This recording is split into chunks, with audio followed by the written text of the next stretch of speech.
right. Welcome in. Oh, no camera. We should get a camera. There we go.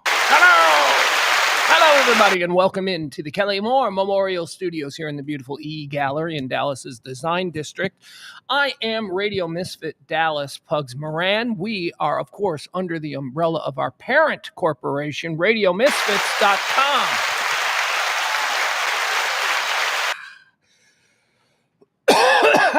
Excuse me, still battling the allergies. I've been telling you that for the last couple of days. I don't think it's getting any better. I don't think it's getting any better, and then it'll just be gone. I'll wake up one day and it'll be fine. So that's the life that we allergetics must suffer with. Let me tell you about what this show is. We've been doing it every day now for 3 years. Excuse me, 3 years every day. I get here, I sit down, I wake up early, I put together a full slate of news items, current events, hot topics, all that sort of stuff, and then I just spew them for you in what I like to call a stream of consciousness rant. Now, a stream of consciousness is just somebody speaking untethered to any single thing, and we just see where it goes. It's no interruptions, no breaks, just whatever the next thought is in your head, you just say it. Now, because that would be incredibly messy as a daily live stream, what I've done is I've created guardrails. These guardrails, we call them 4 quarters. 4 quarters this show plays out in. And they help me to stay on track as far as current events and all that stuff goes. So the first quarter we like to call antecedently on this day. It's this day in history. That's it. Nothing more, nothing less. Think of it as previously on September the 18th. Birthdays is quarter 2. People who were born on this day. Are they cool or do they suck? It's really not much more than that. Quarter 3, we talk about people who died on this day, the ones who left us, and we overturn every rock we can find from their life's resume, and we decide whether or not they ascended to heaven or were banished to hell. Heaven or hell is what we do in quarter 3. That leads us to quarter 4, which is the main course, if you will. It takes the bulk of the show. Quarter 4 is all the hot topics, current events, trends, and all the stuff that is happening today. You're going to get them through me, performed in, as I say, a stream of consciousness rant. Now, what do you need to know about that rant before we start? Here's what you need to know. This is talk radio the way talk radio should sound. This is talk radio the way you don't find anywhere else. You know why? Because I'm not bought and paid for by any one political organization or any one block of advertisers. Let me tell you a story. I'm not going to say any names. You may not even know this name. I'll tell you a story about a friend of mine who was a DJ, a morning show guy. He was hey man, it's Whip 'em Out Wednesday or whatever, all that kind of stuff. And then, the radio business changed as it will. Now, suddenly, he's very successful. We're going to say that. He's very successful doing AM political talk. He's not political. He's not political at all. He became political. He decided that, I guess I got to do this now. And he's doing an act. And it was the only job that was available to him. And it came loaded with sponsors. And all of these sponsors that were going to pay him the salary that he wanted had committed to a year. Why? Because of the messaging.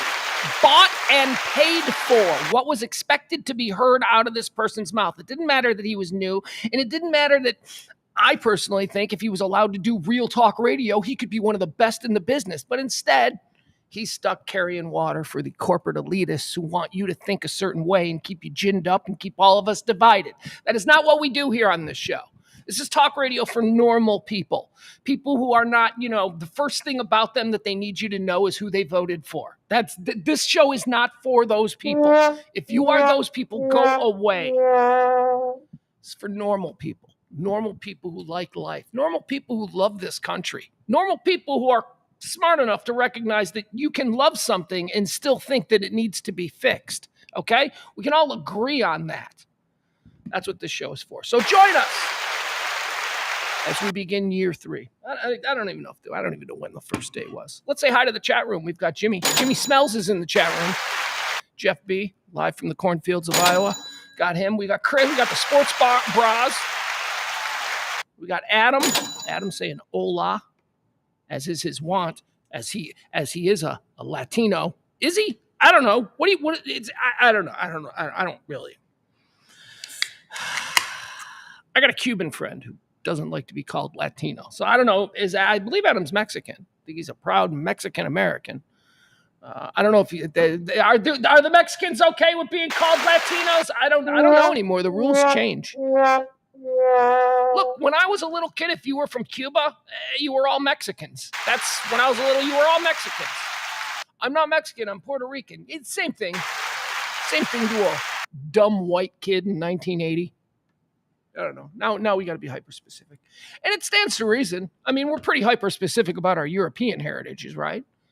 Like somebody who's German, if you call them English, you'll be like, I'm not English. But to somebody of a different worldview, somebody like, I don't know, who was raised in a Caribbean island, they might not be able to tell the difference between a German and an Englishman, but they'll let you know because we all have our tribal prides. And there's nothing wrong with that. There's nothing wrong with the only problem that comes with having tribal pride, as I think some of us do, most of us do, we all do to some degree. Like me, my tribal pride would be Irish American, right? So that maybe we're talking about Adam, and I think he is Mexican. He's Mexican. Adam is tribal in many ways towards Mexican Americanism because that's his familiarity. That's how he was raised. That's what he's familiar with. That's what he knows. Some people, like here in Texas, I noticed there isn't a whole lot of ethnic tribal among white people. Like white people in Texas aren't proud to be, I'm a German Texan. That's not the way it is in other states. Like where I'm from, everybody's proud to be whatever the fuck they are, right? It's like, yeah, I'm Austrian. Woo, we got our own neighborhood and our own bakery, that kind of shit. But here, it's about being a Texan. Texan comes first. Most white people here, because I always ask, what are you? And what I want to hear is, well, my mother is Russian because I'm interested in that stuff. That shit is fascinating. Most of the time you ask a Texan, what are you? They'll say, Texan? Yeah, okay. And I'm also an Illinoisan and a Chicagoan and a Cook Countyer and but really, what are you? Like, why do your eyes look that way? There you go. That's a question. I love this kind of talk. I love talking about people's ethnicity. I love different ethnicities. I love different cultures. But apparently, if you openly talk about it and you have questions about cultures you're unfamiliar with, you're not allowed to have questions because if you have questions, you're racist. I'm not. I want to break that down. I don't love all people. I hate the Swedes. Fuck the Swedes. Let's be racist against the Swedes. For no reason whatsoever. There's no reason to be racist against the Swedes, but I'm choosing them. Pick a side. Wait, are they the ones? No, Switzerland. See, I always do this. I always confuse Switzerland and Sweden. Switzerland is the one that pick a side. Switzerland's the neutral country. Sweden, I think they've picked sides. And I think that side might be ours. So maybe I shouldn't be angry at them. I don't know. Learning a lot about Cuba. I am. I don't have much to watch. I've been rewatching Soap. Great show. News on that coming. But I also discovered something the other night on, I don't know what it's on, dude. What is it on? What is it? Who knows? There's so many platforms.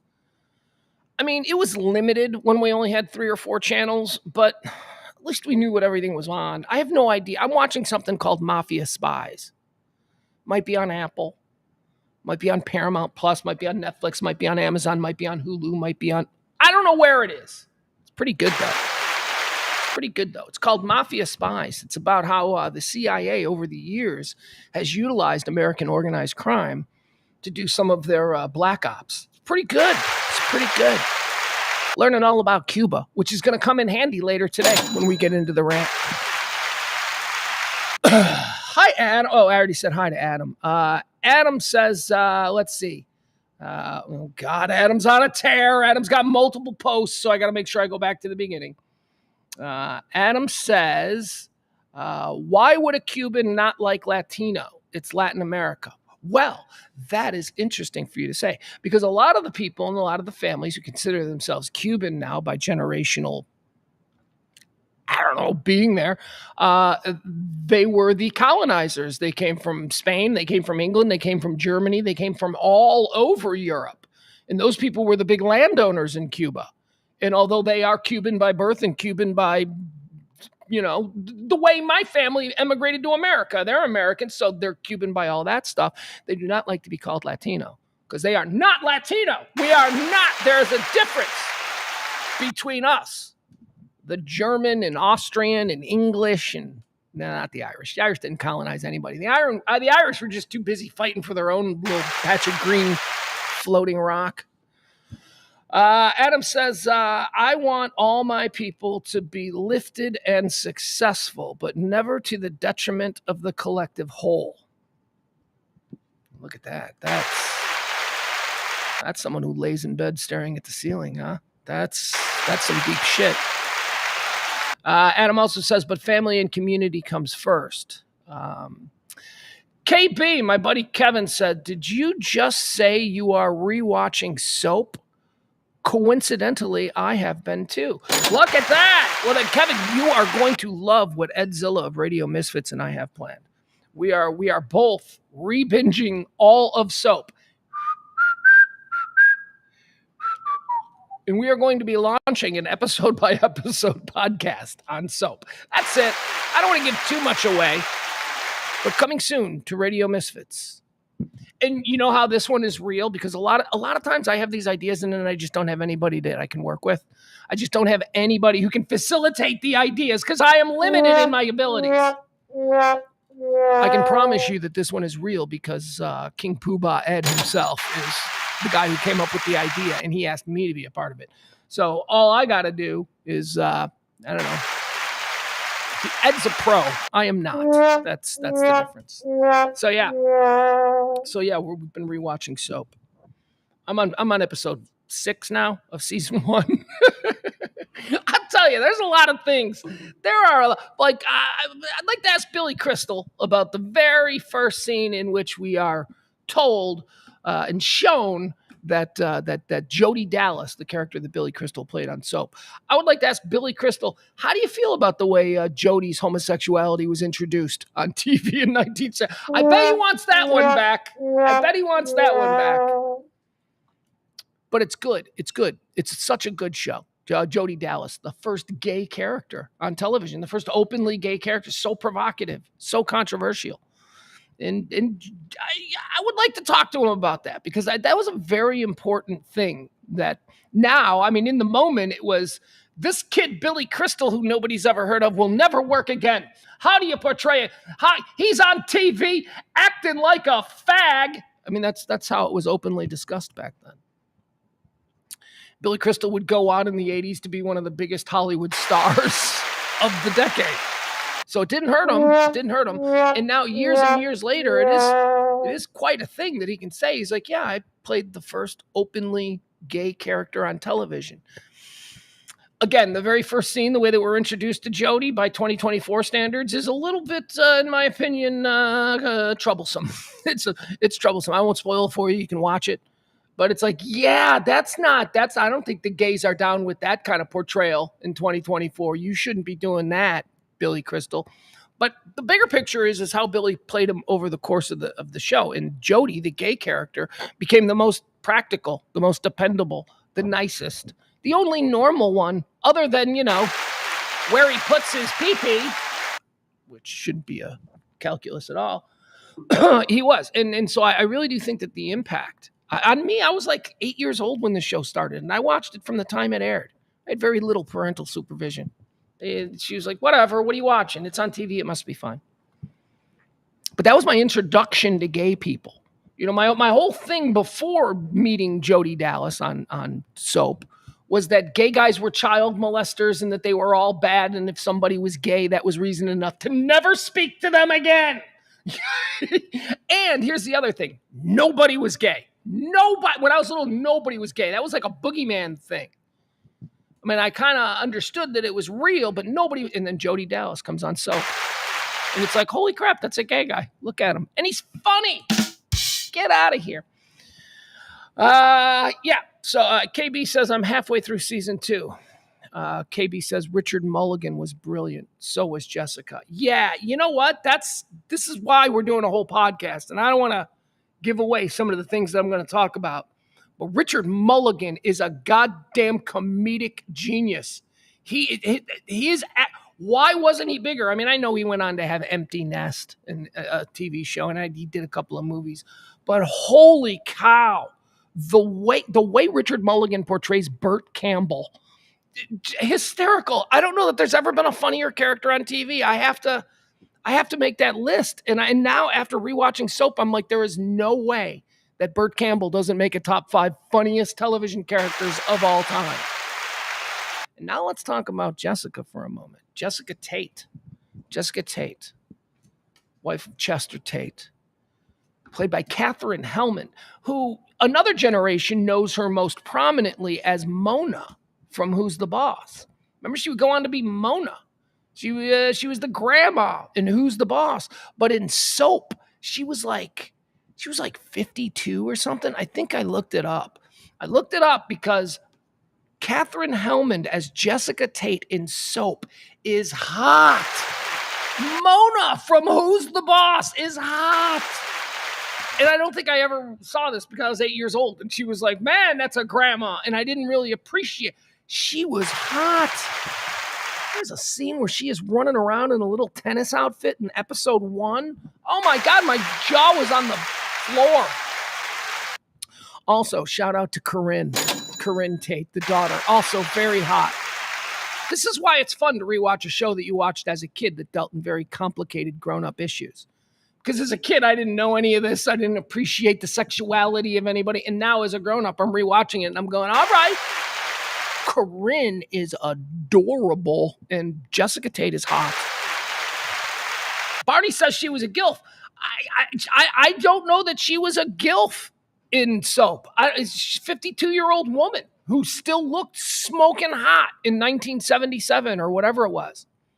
I don't know if that's a GILF, right? Maybe Mona. I think Mona on Who's the Boss. But I never thought Mona on Who's the Boss was hot either. I thought Sam was hot. Sam Maselli. There were nobody. I wouldn't tune in for anybody on Who's the Boss other than Alyssa Milano. Age appropriate. She was like, I could ask her to homecoming and it wouldn't be weird. She was hot. Alyssa Milano.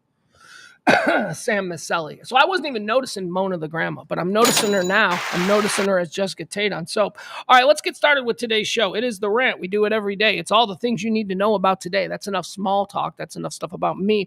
Let's get started. It is the 18th day of September, year of our Lord, 2024. It is the 262nd day of the year. That's because of leap years. There's 104 remaining until the end of the year, New Year's Eve, 104 until New Year's Eve. Here, you know what? Every day we like to award the title of executive producer of the show, and we've got one today that I just can't say thank you enough to. Big donation from Tiffany L. Thank you so much. Appreciate that. Good Lord. Every now and again we get these nice sized. And I won't tell. I never give out the number. I don't want to do that. I only do that when we're counting down to a number so that I can keep everything above board. But look, somebody who tips $1 is great. Somebody who tips 50 is great. You know, it's like the fact that you are thinking that any way that you can support this show. I love it. You guys are great. So thank you so much to Tiffany. I almost said Leslie. Leslie was yesterday. Happy executive producer day to you, Tiffany L. Thank you so much. And if you want to help support the show, you can drop a little something. You can be tomorrow's executive producer. Just hit up the Venmo or the Cash App. All right, let's get started with quarter one. We call it Antecedently on this day. These are the events that have helped shape our understanding of what this day has been throughout time. So let's get started. On this day, antecedently in 1066. Yeah, we're going way back. 1066, Norwegian King Harald Hardrada lands with Tostig Godwinson at the mouth of the Humber River and begins his invasion of England. This is it. Is where it all started to fall apart. See, for years, the Vikings had been raiding the coast of England. See, the thing about the Vikings is that the Vikings were actually the shit hillbillies of like the Norwegian Swedish Empire of the time. And they were all pushed to like this part of Viking land where nothing grew. It was all rocks. So they had to take to the seas. And, you know, once they got tired of eating fish, they started going, what else is out here? And they found land. And as soon as the Vikings found land, they just started stealing everything from the people that were there. And those were the Viking raids that had taken place over a period of time, hundreds of years. But they never settled. And what the Vikings really needed was land. They had no land. They couldn't grow crops. They wanted to be farmers. They didn't want to be these raiders and killers and all this stuff. They wanted to settle down, but the Swedish king gave them nothing but shit land. So, they decided, what if instead of raiding England, what if we stayed? What if we stayed? And the Vikings stayed. And the Vikings changed what England is. England, a proud British people. No, you're not. You're all Vikings and Germans and Romans, and you've all been conquered. We don't even know what the English people are at this point. But anyway, yeah, it all started for real on this day when the massive Viking armies arrived in England, 1066. On this day antecedently in 1862, the Confederate States celebrate the first and only Thanksgiving Day. Confederate Thanksgiving. They moved Thanksgiving. I don't know that that's true. Was Thanksgiving in 1862 firmly established as like a Thursday in November? I don't know. Whatever. Confederate Thanksgiving Day, September 18th. They only had one of them. That's sad. On this day, antecedently in the year 1960, oh, look at this. Oh, I'm sorry. On this day, antecedently in the year 1927, the Columbia Broadcast System goes on the air. CBS. This is CBS. Worked for CBS in some way, shape, or form for about 15 years of my life. Can I just say, full-throatedly, fuck CBS. Fuck them. Those people suck. CBS started on this day in 1927. The Tiffany Network. They're so arrogant. It's like, you guys suck. CBS on this day in 1927. Antecedently on this day in 1960. Oh, here's why I can talk about this. Yeah, I said, been watching stuff about Cuba, got all kinds of fresh Cuban knowledge and stuff that I already knew, but, been reminded of. On this day in 1960, Fidel Castro arrives in New York City as the head of the Cuban delegation to the United Nations.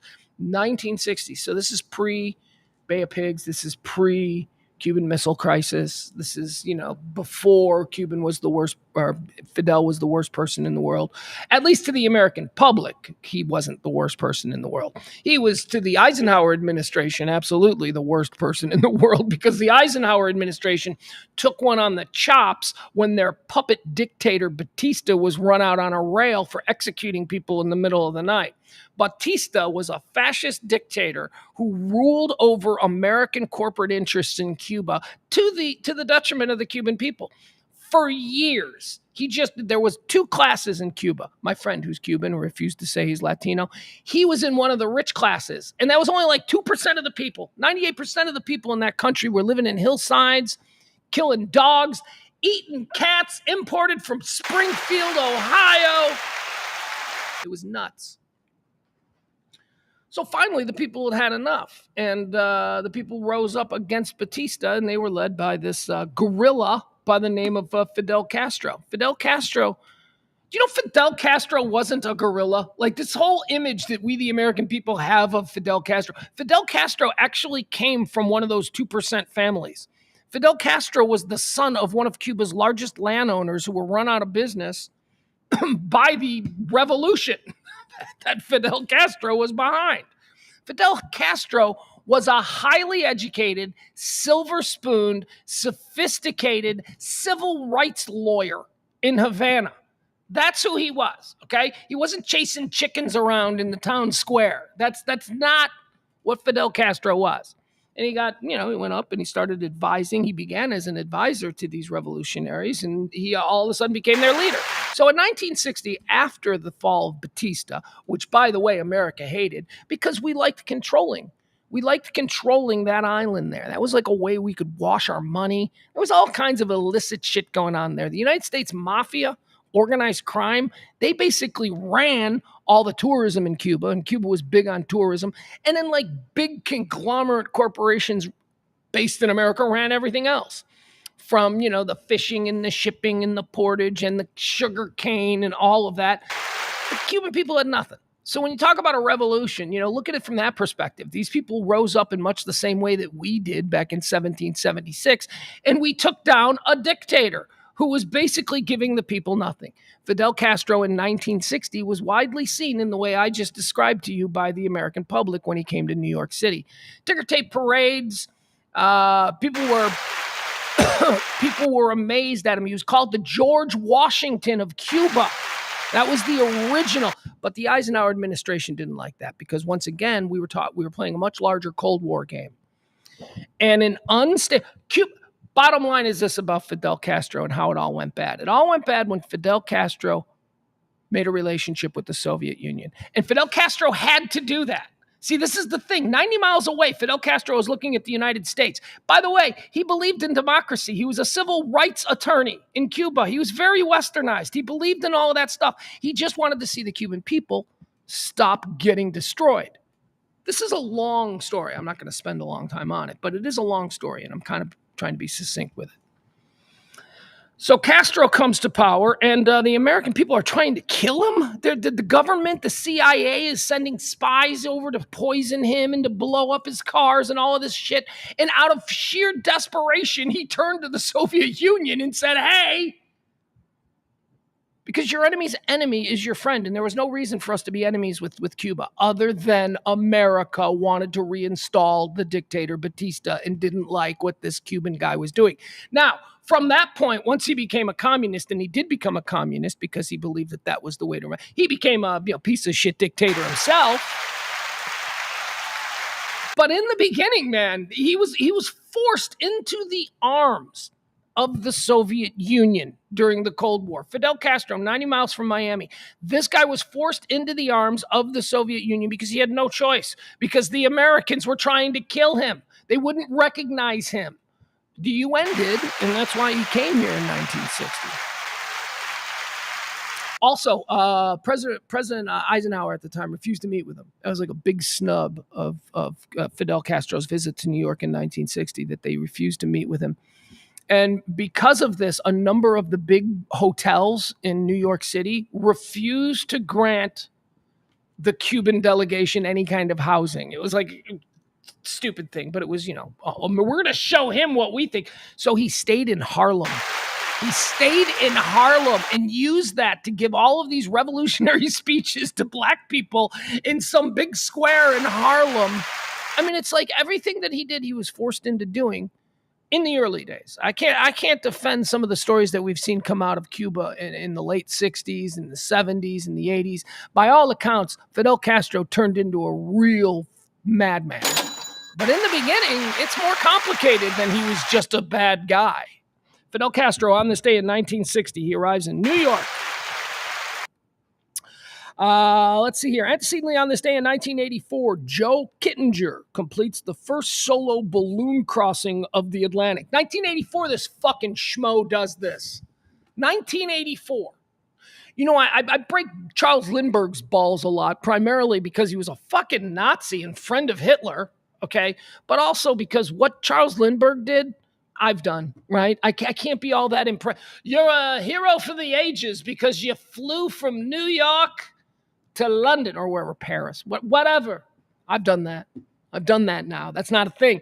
He's only credited because he was the first guy to do it. But then after he did it, everybody was like, this is easy. This is fucking easy. He just got lucky because he did it first. Okay, so that's my Lindbergh rant. This guy, 84, he's taking a balloon across the Atlantic because I'm the first person to ever do it. And you got to ask, is that because nobody ever needed to? We don't need to take a balloon across the Atlantic. If taking a balloon across the Atlantic wasn't attempted before 1870, we don't need it. We don't need a balloon.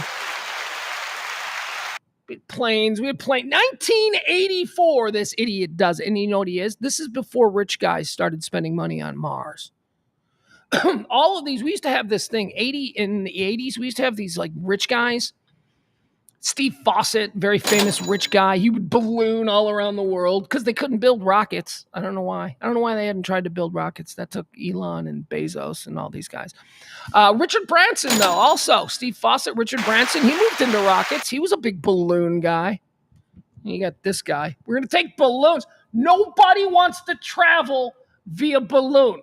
It doesn't matter if you're the first person to take a balloon across the Atlantic. Nobody wants to do that. We don't need to do that. It seems expensive. It seems excessively hostile, at least the climate.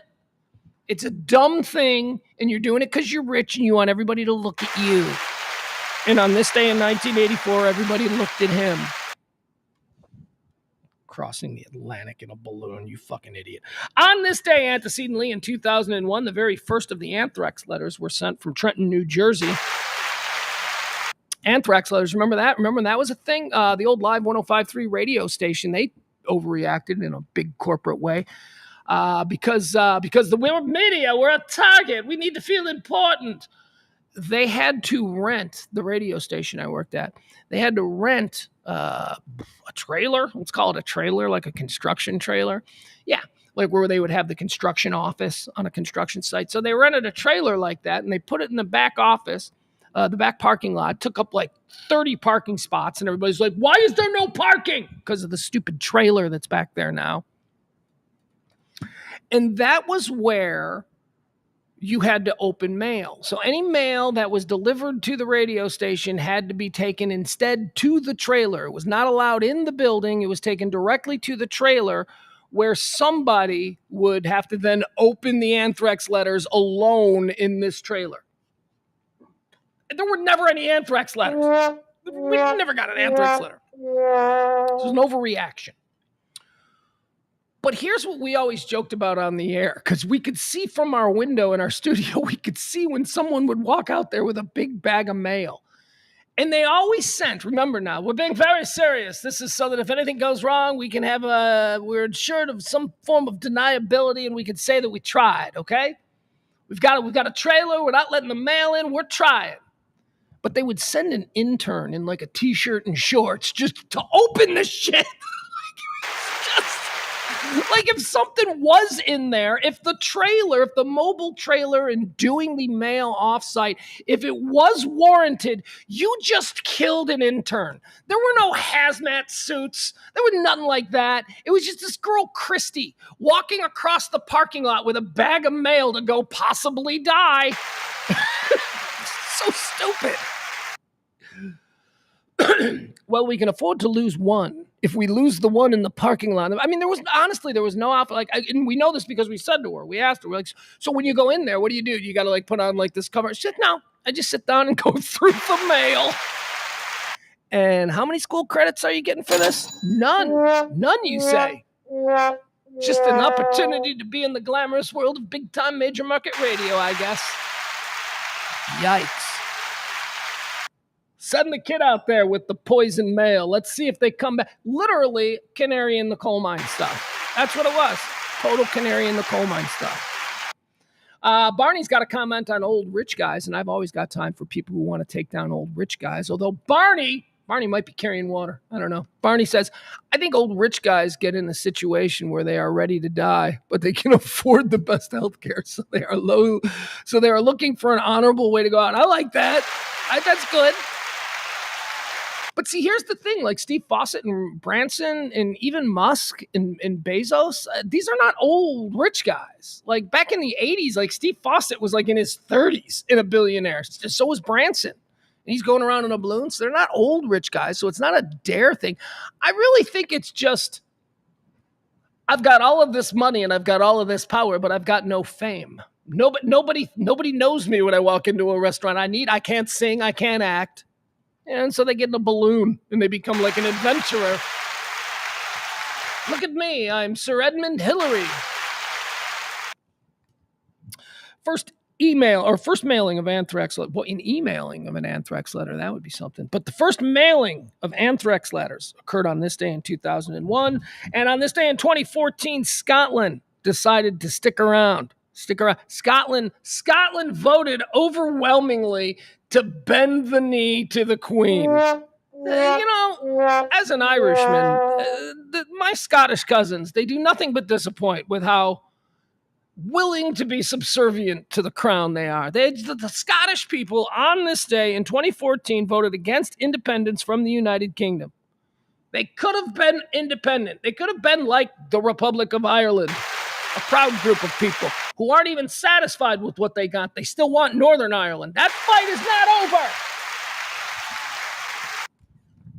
Fucking Scots. We love the Scots. They're our cousins. Hell, half of Ireland is Scotland, half of Scotland is Ireland. Those people migrated back and forth. We're all the same people at this point.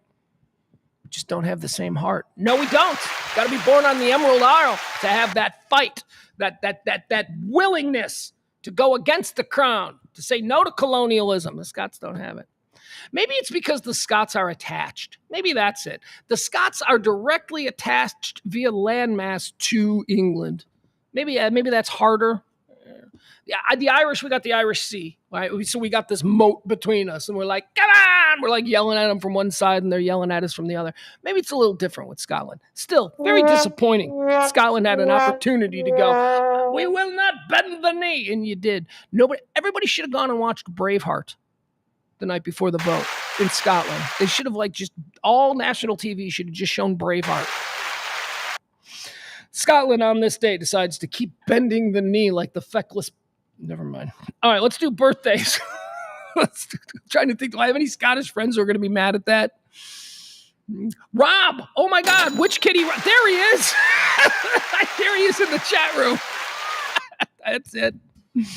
Got halfway through that rant on the pussy Scots. Bend the knee, Rob. Bend the knee for your failing empire. Really, and you're bending the knee for England, man. Scotland should have went, yeah, we're gonna not do England anymore, and now we're gonna bend the knee to America because they're the real power. No, they just decided in 2014 that they were gonna keep bending the knee to the Queen.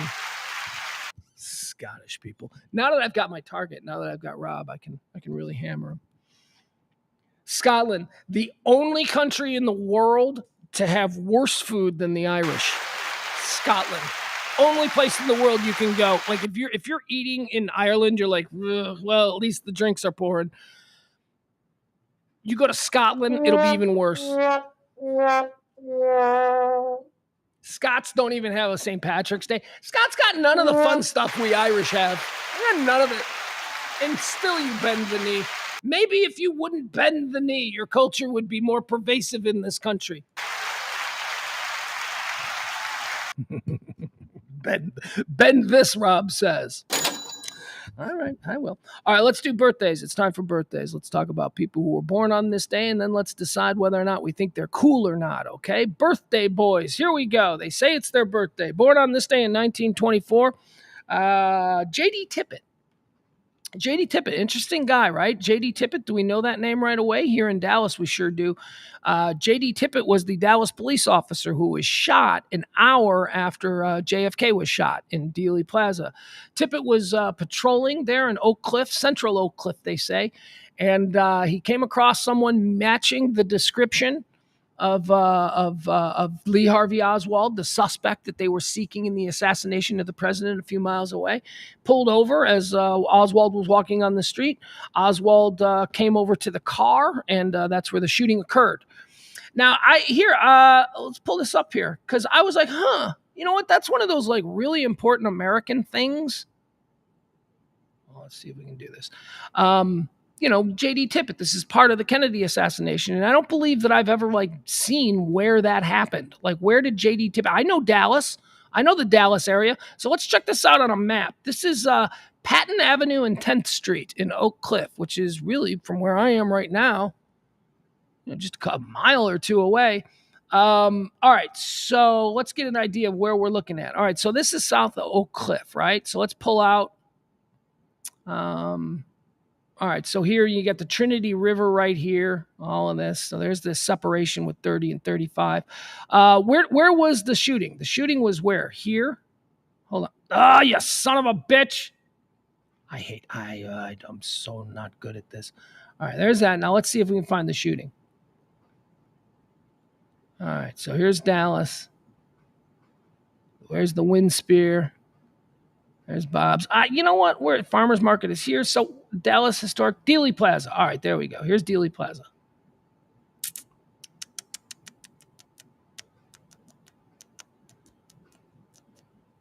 All right, yeah. So here we go. Here's the screwed up. Here's the Dealey Plaza. This is where the assassination took place, right in here, the grassy knoll. So now let's pull out and let's see where Tippit caught Oswald. There it is. Okay, so here's where Tippett caught Oswald. No, never mind. Forget it. You know what? This is just something I should do on my own. I completely screwed it up. Anyway. I hate myself for this stuff. I do want to see the street corner, though. I do want to see that. Fuck. Maps. Steve Lookner, the guy who does Agenda Free TV, he is so good at the map game. He can use Google Maps in a way live on a stream that's just so effortless. It's like watching Peyton Manning back there. Me, not me. I'm like Mitch Trubisky. All right, so here we go. Let's check this out. Let's get a different look. Save it again. Here we go. Okay. All right, so here we go. Let's go in. Now it's right there. It's right there by a high school. What high school is that? Adamson High School. You guys, William H. Adamson High School is right there. So here we go. This is where it happened. Let's see if we can get a street view of this. There we go. Okay, I wanted the street view, but didn't get the street. Oh, there's even a memorial. Oh, look at this. I didn't even know. Look at it says J.D. Tippett Memorial. Let's see what that looks like. So this is where, all right, this has got to be it right here, right? Yeah. All right. So and then there's a high school right there. Okay, anyway, there you go. I always wondered. Because we know about the theater. We know about the theater. We know about Dealey Plaza. We know about the theater where Oswald was finally caught. But then we know J.D. Tippett got shot, and look at it. There it is. All right, right there in Oak Cliff. 10th and Patton in Oak Cliff.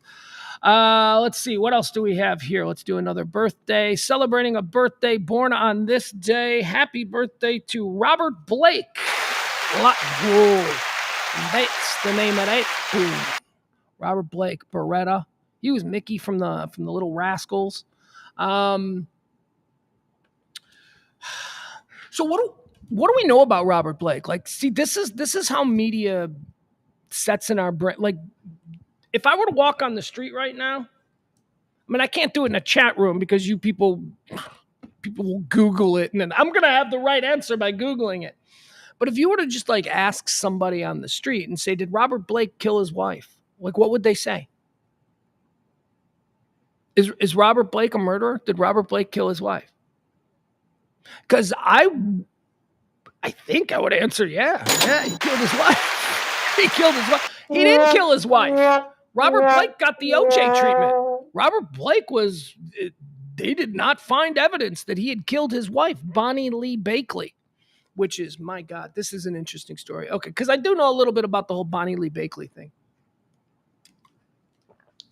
So if you remember, Robert Blake, who played Beretta, and he was a TV star, he played Perry in Cold Blood. He's done big things in his career, going all the way back to when he was a kid on the Little Rascals. He played Mickey. He's always been a bit of a Hollywood tough guy, always been a bit of a Hollywood troublemaker. When he was the star of Beretta, he was one of the most powerful people in television. And, he had a bad reputation for being somebody that people didn't want to deal with. So that's what we know about Robert Blake. He took no shit from anybody ever, and he was kind of a fucking badass guy, even though he was a tiny little dude, but whatever, it's overcompensating. Napoleon complex, I guess. Robert Blake was married in 1916. He got divorced in 1972. And then Robert Blake was single for the rest of his life. Throughout the 70s, throughout the 80s, throughout the 90s, he was single. And then he met a woman in a jazz club by the name of Bonnie Lee Bakley. And apparently, I don't know. Apparently she was hot. I've seen pictures. I've seen pictures of the woman. Bonnie Lee Bakley, the victim, ended up marrying Robert Blake. She got pregnant. Here's how they got married. She got pregnant, and she was also dating Christian Brando at the same time she was dating Robert Blake, who she met at a jazz club. She got pregnant, and she wanted the baby to be Christian Brando's kid. She wanted the baby to be associated with the Brando family because, I don't know, apparently there's a long game that she was looking at, and the Brandos have obviously deeper pockets than Robert Blake. So she went around claiming it was Brando's kid, and she even named the kid Shannon Christian Brando or, whatever.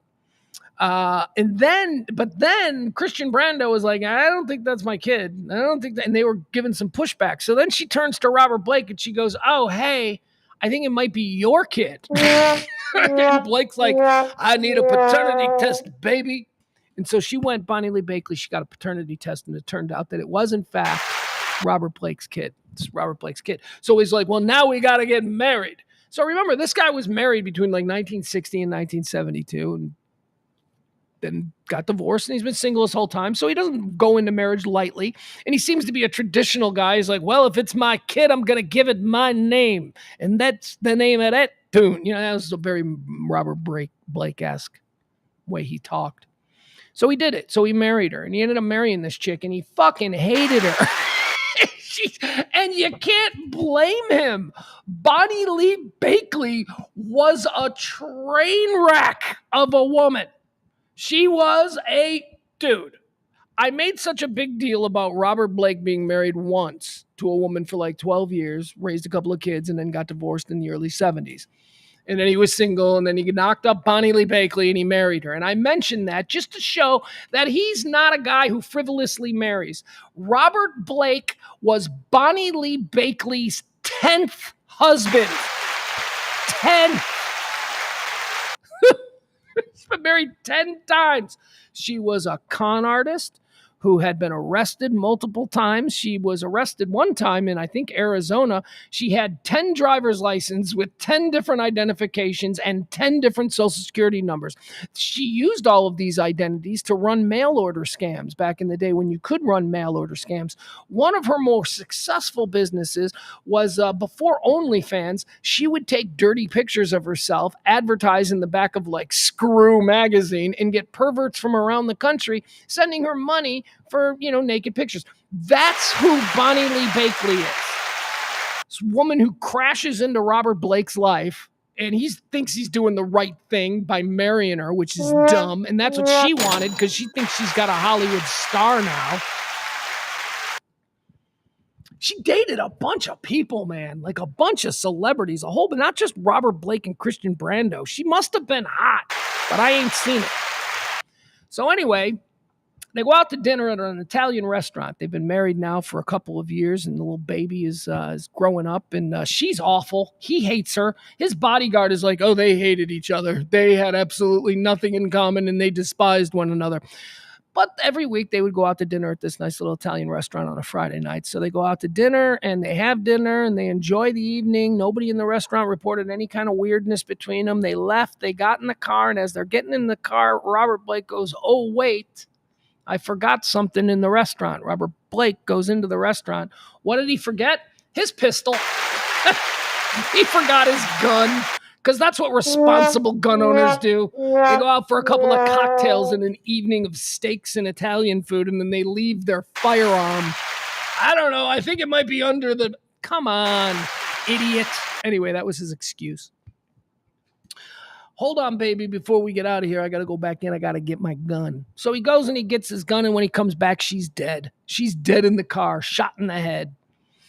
It is important to note that the gun that he had, the gun that he supposedly went back into the restaurant for, was not the murder weapon.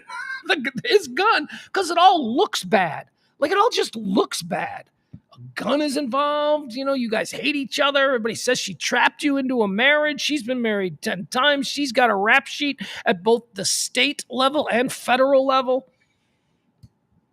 I seriously don't know what the hell happened here. I think Robert Blake killed her. I really do. I think he killed her. And I think there just wasn't enough evidence, and he got away with it. But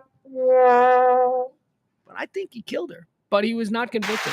Anyway, born on this day in 1933, Robert Blake. That's a crazy story. He got away with it, man. There are people in Hollywood who I think have gotten away with murder. Most notably O.J. Simpson. I mean, I think he's the first one everybody thinks of. O.J. Simpson got away with murder. I think Robert Blake got away with murder. I think Robert Wagner may have gotten away with murder. And I love Robert Wagner. Robert Wagner is at least complicit in something that went down in the death of Natalie Wood. That's at least people have gotten away with murder. Born on this day. There you go. Robert Blake, 1933. Born on this day, also in 1933. How about this guy? He's like the opposite of Robert Blake, energy-wise. They were born on the same day in the same year. You got Robert Blake, and now you got Fred Willard. Fred Willard is the 180 opposite of Robert Blake. Fred Willard, he's also dead. Very sad. Fred Willard, just joy.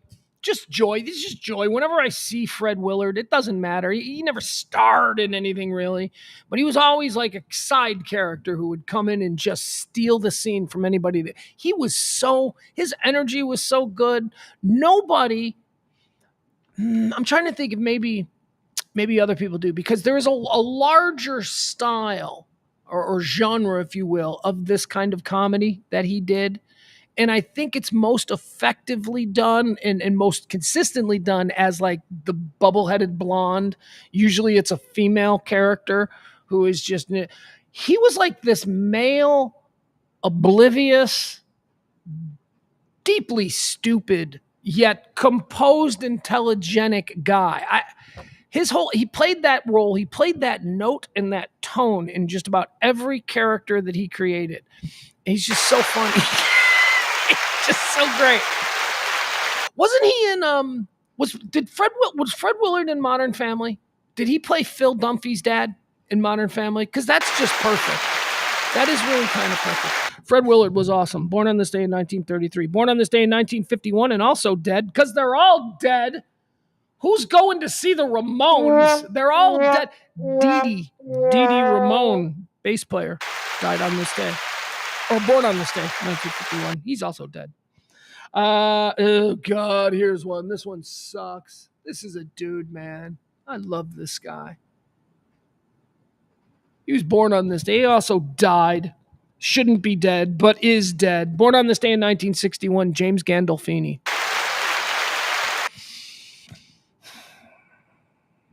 I talked about Burt Campbell from Soap being possibly one of the funniest characters in the history of television. I think you pull out and you look at that more broadly and you say, who's the best character in the history of television? And I very well think it might be a fist fight between Archie Bunker and James Gandolfini as Tony Soprano. Tony Soprano might be the best character in the history of television. That guy was so complex. There was so much going on in that character. And nobody could have played him the way James Gandolfini did. And there were quite a few people who did almost play Tony Soprano. I don't know if you've seen on HBO Max, but they've got this new documentary. It's a two-parter. I think it's like 4 hours long, but it's David Chase. It's David Chase on The Sopranos. David Chase is the creator of The Sopranos. It's really good. It's interesting, and it tells you all of this story. James Gandolfini, there were a bunch of different people that were, for instance, I'll give you this. Stevie Van Zandt, who played Silvio. He was originally brought in as Tony to be Tony Soprano. But then they saw James Gandolfini and they went, no. God, he was great. Just dropped dead. Heart attack. He was great. I'll give you an example of how great he was. So when The Sopranos really took off, like after season 2, The Sopranos was the biggest show in television. The actors on the show were all the hottest and some of the most high-profile people in the entertainment business. They were getting movies. They were getting looks and other things. James Gandolfini became incredibly, incredibly important, and his agents renegotiated his pay. They came in to do an HBO show, and they were all unknowns. So their first contract, it's like, yeah, we'll give you $500 an episode. You know, not that, but something like that. Something you would give a no name. Probably a good living, you know, probably they made like $500,000 a year as unknown actresses and actors playing this, you know, pilot episode of whatever. It was good money for normal people, but not good money for Hollywood people. And by year 2, Gandolfini's people had renegotiated and made him the highest paid actor in television. Any television, network, all of that stuff. So it was a huge windfall for Tony, not so much for the rest of the actors. Now, the rest of the actors would renegotiate over time, and they all got taken care of. But when Tony first got taken care of, when they paid Tony, when HBO backed that money truck up and made James Gandolfini commit to doing at least 5 more years of Tony Soprano, you know what Tony Soprano did? You know what James Gandolfini did? He took that money and he cut it all up, and he gave every member of the Sopranos crew, every member, the lighting guys, the gaffers, when you see the credits at the end, where you see all of these people, he paid out over 200 people, they said, $30,000 each. He gave away, like he was almost, they said that he was probably making more or less after giving that money away than he did he took care of the crew, $30,000 each. They all got envelopes with 30,000 grand. That's James Gandolfini. Now, he also said that he did that because James Gandolfini was also known on the set to be unavailable at times when they needed him. James sometimes came in late. James sometimes missed calls. And he felt deeply bad about that because, he's out there playing the Hollywood star and staying out late and playing poker with the boys until 5 a.m. and missing calls and all that stuff. But that's okay because he's untouchable, because he's Tony Soprano from the HBO show. He realized, he was like, you know what? But there are people who get their asses out of bed to drag a lighting rig at 5 o'clock in the morning, and they ain't making nearly what I'm making. So that's why he did it. He gave him 30 grand each. He's like, I'm sorry for being an asshole star. I hope this makes it better for you. That's a dude, man. That's a dude. James Gandolfini, born on this day in 1961. Born on this day in 1971. When we talk about falls from graces, we got to mention Lance Armstrong. Lance Armstrong, born on this day in 1971. Remember, there was a period of time where he basically was curing cancer. Everybody was like, he's the greatest human to ever live. And then it turns out he cheated, and we all turned on him like we turned on a dime. Born on this day in 1971. Born on this day in 1975. One of the just best energy dudes out there. This guy just brings the kindness. He brings the warmth. He brings the decency. And he brings the fun. Jason Sudeikis, born on this day in 1975. Born on this day in 1978, Billy Eichner. I just can't with this guy. I just can't. Too much. Billy, too much. What? Billy, calm down. You're too much all the time. Way too big. I can't do Billy Eichner. We're going to move on from this one. Billy Eichner, born on this day in 1978. Born on this day in 1993. Isn't this interesting? We talked about him yesterday. How did we talk about him yesterday? Why? Oh, because we were talking about the Aaron Hernandez show. There's a Ryan Murphy of American Horror Story and Glee and all that. He's got a new series on FX. It's kind of like OJ Made in America. Ryan Murphy did the whole OJ thing. Remember, he made Cuba Gooding Jr. OJ and David Schwimmer, Robert Kardashian. It was great. Oh, it's a fun watch. So he's doing it again, but he's doing it with Aaron Hernandez, of course, the New England Patriots tight end who murdered people. Just crazy murdering football player guy. So that debuted last night on FX. And we learned that it portraying the role of Tim Tebow would be a birthday boy today, born on this day in 1993, Patrick Schwarzenegger. Talked about Patrick Schwarzenegger yesterday. I told you about how I don't know what to do with this kid. I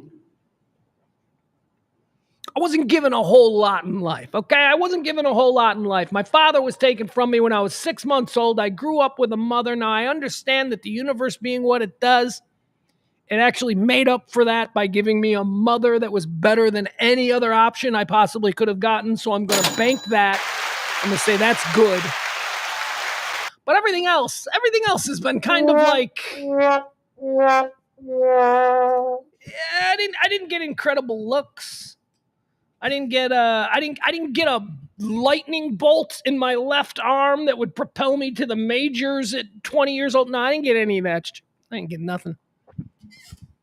I got game with chicks. That's something that I developed on my own in college and then later used in radio. But I got that for an ugly guy. I can flirt with girls. I got that. But that's it. I'm bald. I'm fat. Now I'm old. I mean, I know that happens to everybody, but still. So when a guy like me has to look at someone like Patrick Schwarzenegger, I get a little bit. It's like, okay, I fucking hate this person. Patrick Schwarzenegger is, of course, the son of Maria Shriver and and Ronald Schwarzenegger. Yeah, Ronald Schwarzenegger, Arnold Schwarzenegger. So he grew up the son of the governor of California.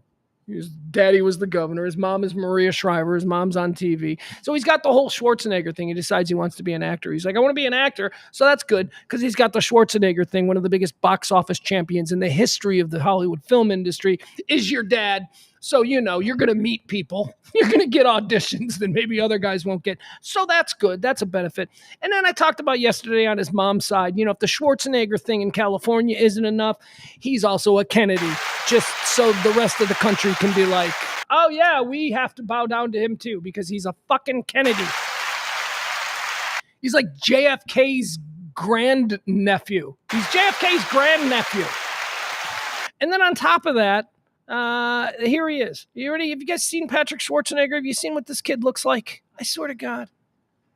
I should hate him. I should hate him, except the only thing I've ever seen him in was in The Boys spinoff. It's not The Boys. What's that called? There was a Boys spinoff.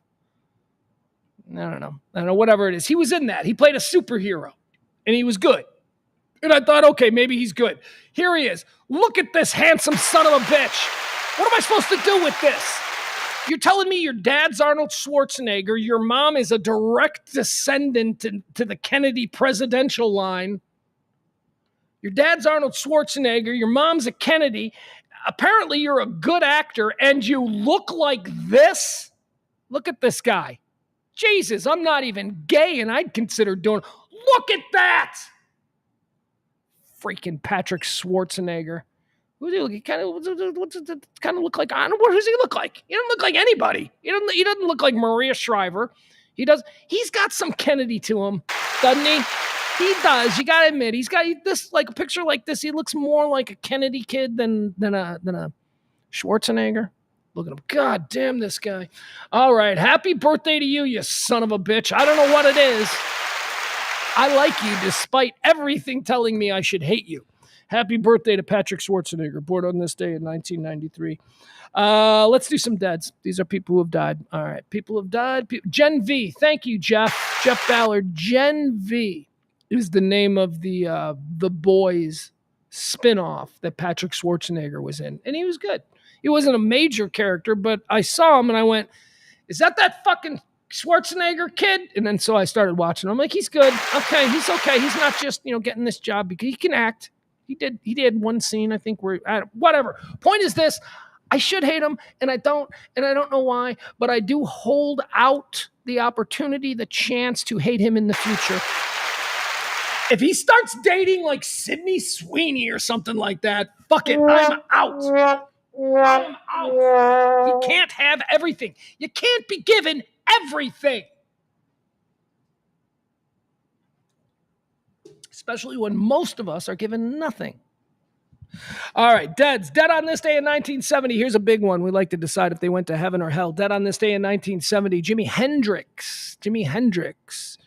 I think from all that I understand about Jimi Hendrix, he's in heaven. Jimi Hendrix was basically like retarded. He was guitar retarded. Any of you guys ever have a friend who's guitar retarded?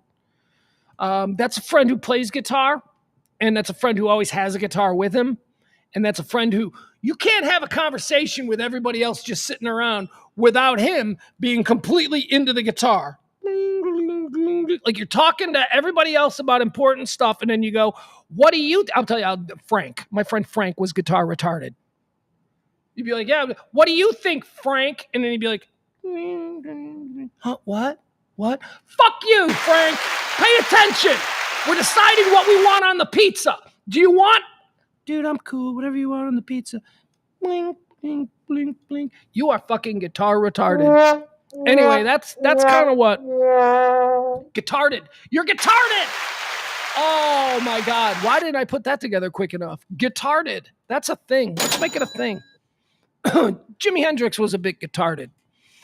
He really nice, really genuine. Everybody liked him. He never hurt anybody, but he never hurt anybody because he was never doing anything other than just noodling on his guitar in the corner. So Jimi Hendrix, we're going to put you in heaven. Is he the greatest guitar player of all time? I've had this conversation. I don't play guitar. I don't play any musical instruments. I can fuck around on a keyboard a little bit and make a little bit of music out of it, but I'm not musically inclined. But I have often said to my friends who are especially guitar players, and it's always a question I say, is Jimi Hendrix the greatest guitar player of all time? Because programming tells us one thing, but then when you are steeped in something with knowledge that, supersedes the programming, you tend to, and most guitar players will tell you that Jimi Hendrix was not the greatest guitar player of all time. They will say that Jimi Hendrix was one of the greatest guitar innovators of all time, and that he did things that hadn't been done before. He did things and played in a way that people hadn't really seen. But since he's done that, other people have been better at it. Other people have been, so he's not the greatest, most important guitar player of all time. That's a different conversation. That's a conversation where, because nobody put the guitar on the map quite the way that Jimi Hendrix did. But is he the best? He's in the conversation for sure. And default settings all say that we go, he's the best of all time. But, maybe not. Maybe not. Anyway, he's going to heaven. Jimi Hendrix died on this day in 1970. Did he puke on his own vomit? What did he die? Did he have a rock star death? I know it was OD. Of course it was, but was it like a crazy, awesome OD story? Or was it just like, he went to bed and he didn't wake up? I don't know. He's going to heaven, though. Born on this, because he seemed nice. He was, remember, we coined the phrase right here on the stream. He was guitarded. He didn't hurt anybody. He was just kind of dead on this day in 2002. Here's a local legend, Bullet Bob Hayes. We're putting Bob Hayes in heaven, too. He ran fast, played for the Cowboys. Was also a sprinter in the Olympics and all that good stuff. Bullet Bob Hayes is going to heaven. Heaven. I'm in a weird mood today. Dead on this day in the year 2012, someone who shaped my childhood without question. I used to love this shit. You kids with the YouTube, you're so lucky.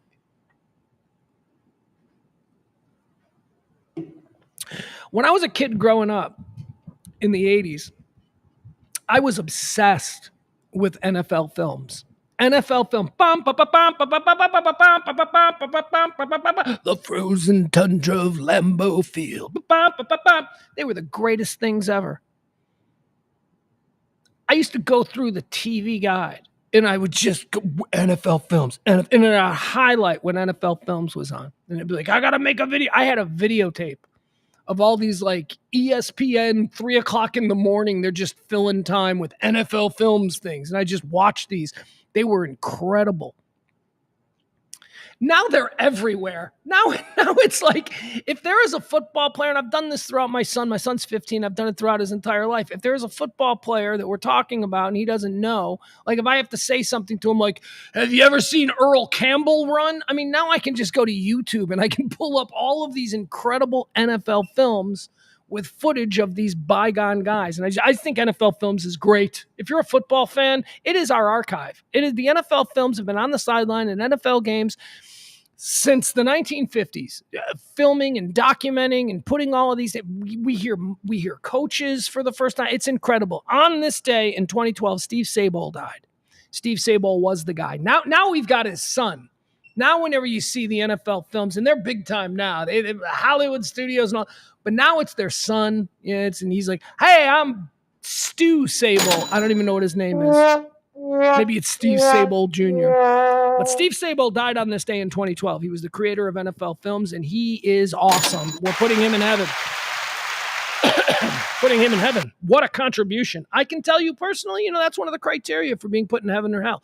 If you have made a contribution that I can tether myself directly to, you're going to heaven. And Steve Sabol creating NFL films is something that has brought me a lot of joy in my life. Okay, one more time, a big thank you to our executive producer of today's show, Tiffany L.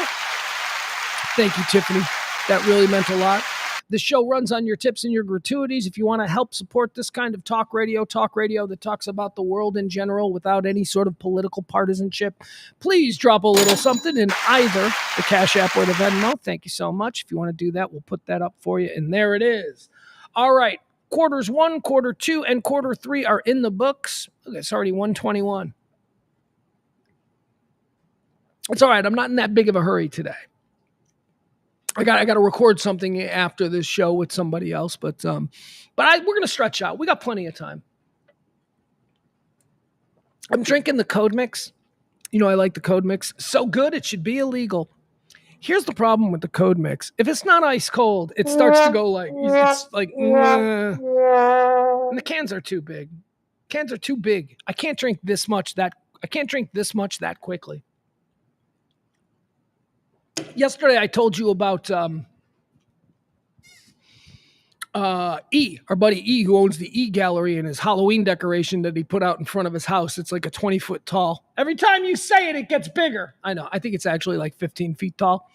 But he put out this 30-foot tall Grim Reaper on his front yard. It's a Grim Reaper. You know, death, the hood and the sickle and all of that. So it's like 50 feet tall. And it's there on the front yard of his house. And I drove by it last night again because I just wanted to see it. Excuse me.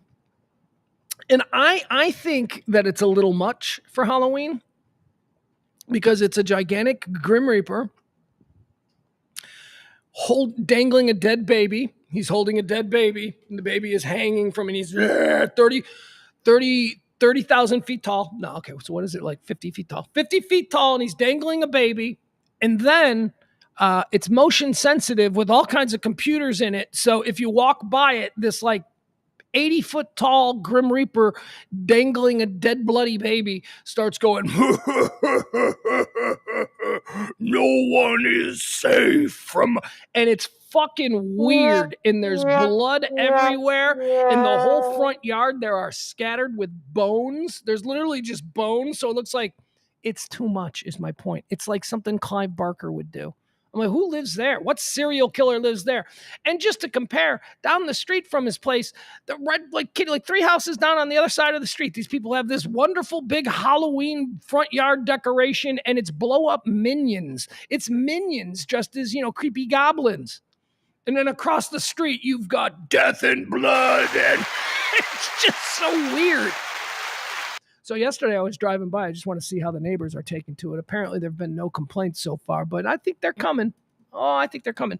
So as I was driving by, I saw a husband and a wife. I don't know if they're married. I saw a man and a woman with a little baby. And the baby was like, I don't know, 6 months old. She's like a little baby. And they're standing in the front yard of Emil's house, and they're holding the baby up to the giant. So the baby wasn't scared. And the people were like, this is pretty cool. So I guess they're okay with it. I'm not a Karen. I would never complain about that. But I'm just, by looking at it, I'm like, that could be problematic. If you've got like a Christian church lady Karen, like in your place, in your block. What happened? Why did my screen go? Oh, because it timed out. Oh, I see you. I see you. What should we do? Should we put on some news? Yeah, let's do some news behind us today. Nope, don't want to do that. Hold on. What do we got? We had free news, right? I think yesterday we used free news. I think it was some ABC news stream. Just leave that. Fuck it. We'll just leave that. All right, we'll leave just the logo up. We're fine. All right, let's get into it. Quarter 4. These are all the big events, the news stories, the stuff that people are talking about today. Hold on. Let me do this real quick. Anybody remember?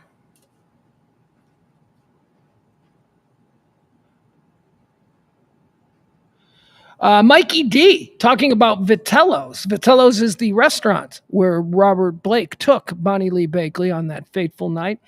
Mikey D says, I took my kids to Vitello's when we went to Los Angeles a few years ago, specifically because I knew Gordon Keith would like it. Yeah. Is that a Gordo thing? Is he into, like, I'm sure he is. He loves all that stuff. So do I. All right, let's get started. These are the top stories of today. These are the things that everybody's talking about. And I just gotta say,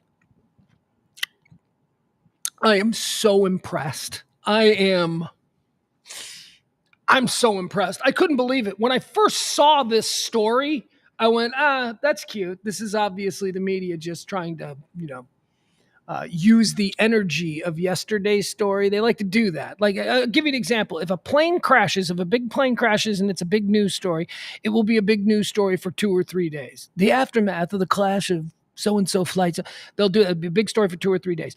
On the fourth day, you'll start to see we're receiving breaking reports of a plane that has crashed. It has gone down on a highway, and then it's a Cessna. Like they always just try and keep, because people are interested in the plane stuff. So what else we got? So when I saw this news story break today that walkie-talkies had begun exploding at the funerals of Hezbollah terrorists who were killed in yesterday's beeper explosions, when I first saw walkie-talkies explode, I went, they're really trying. The media is really trying to keep us glued to this story. This is what I thought it was bullshit. Nope, not bullshit, man. I'm telling you, the Israelis, shamelessly aggressive in this war against Hezbollah there in Lebanon. So let's go back to the beginning on this, okay? So we can understand where we are. 2 days ago, the Israelis announced to the world that they were done with operations inside Lebanon. They were done with their assaults on Hezbollah, and that they were moving their attentions to both the West Bank and to Hamas back in Gaza. So, everybody in Hezbollah was probably like, all right, we can take a break. All right, what's something that we've been wanting to do, but we've been too busy fighting this onslaught from the Israelis? What do we want? What can we do? We got some housekeeping around here we can do. And then somebody walked in from the back and went, yeah, we got some new beepers. We got to try these out now. So maybe now would be a good time. Remember, the day before the Israelis said we're done. So they get all these beepers. Like, we got these new beepers from Taiwan, and they're wearing the beepers yesterday. And at a synchronized point, the Israelis blew up the beepers. All of these dudes' beepers went pow, and a bunch of people dead. Huge story. I couldn't believe it yesterday. I'm like, this is fucking brilliant, man. This is the Mossad. This is dark. This is dark warfare from the Israelis. This is crazy shit. This is psyops shit. This is a beeper, something you wear, something you feel safe. These things exploded. They had been charged with gunpowder. There was little explosives in there. So that was yesterday. So now we're burying all these people. And by the way, the whole world is going, that's fucking crazy, isn't it? The Israelis, my God, don't fuck with the Israelis. They will get you one way or another. That's what everybody's talking about. And then they have these funerals today. And the funerals are a big deal because these people are all martyrs. So now everybody's out there on the streets and they're like, oh, it's all so sad. They're such good terrorists. That whole thing's happening. And again, at a synchronized time, walkie-talkies now started to explode. The walkie-talkies that the Hamas officers used for crowd control in these situations of mass martyr funerals or whatever, the walkie-talkies began exploding today, a day after the beepers exploded yesterday. This is fucking insanely devious, effective, psychologically fucked up. My God, do you know that there are no members of Hamas or Hezbollah, excuse me, don't want to confuse the two. There are probably no members of Hezbollah that are within 15 feet of their cell phones right now. They're being cut off. They can't trust anything. This is psychological warfare. The beepers, boom, people dead. Walkie-talkies, boom, people dead. They got to be freaking out. They don't even want to go home and watch their TVs. They don't know what kind of hey, I got a brand new flat screen. Should we plug it in? No, we're not using anything new. It's crazy. Here, we got some great video here. This is, I got two examples of video for you from today's explosions. The first video that I'll show you is going to be from a distance. Okay, this looks to be some kind of a security camera, but what it shows you that you're looking for the puffs of smoke. Okay, the puffs of smoke in this video are the different walkie-talkies exploding across the city at different sites of funerals. By the way, I'm unfamiliar with what Hezbollah burial traditions are, but next day, really? Like next day funeral? That's pretty quick. As a Christian, as a lapsed Christian, we 2 or 3 days, right? You got to give people time to take off work and maybe get a suit to the dry cleaners or something. But next day, all right. Here now, we're looking at Lebanon. I don't know if you can make it bigger. I can't make it any bigger for you. But you're going to look off in the distance, okay? And what you're going to see is puffs of smoke. This is time lapse, so it's going quick. So the puffs are going to come quick. But look for the puffs of smoke. Those are the walkie-talkies exploding in different parts of the city. Okay, there's one here. There's one here. We had one that just came. There's another. There's one right there. We got any more? This one's still smoke. Oh, this one's really smoking. All right, now we got one here. That's black. That's new. That one just happened here. There's also one over here that I think we missed. How crazy is that? Just all of these puffs of smoke are representing a bunch of terrorists trying to use their walkie-talkies. Oh my God. All right, so there you go. That's from earlier today, just a few hours ago. That's a look at Lebanon and the different explosions. Here's close up. All right, let's see what this is a video from close up. I don't see a big explosion here. And by the way, this comes from a site, the Intel Crab. Okay, this is a Twitter follow who I use. This is the Intel Crab. This is not a freak. This is not a weirdo. This is not somebody who's far right or far left. This person does really good sort of intelligence analysis on these world events. So this is a video from Intel Crab. This is purporting to show us, and I believe it is real because, again, Intel Crab has some credibility. This is showing us a funeral in Lebanon at the street level when these things, when somebody's walkie-talkie explodes. Here we go.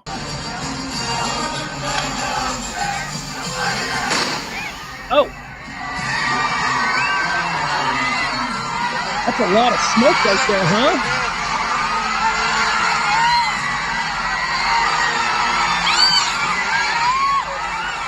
Now let's see that again. Now let's see this again.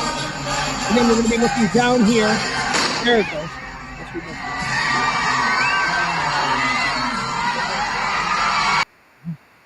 All right, there we go. That is crazy.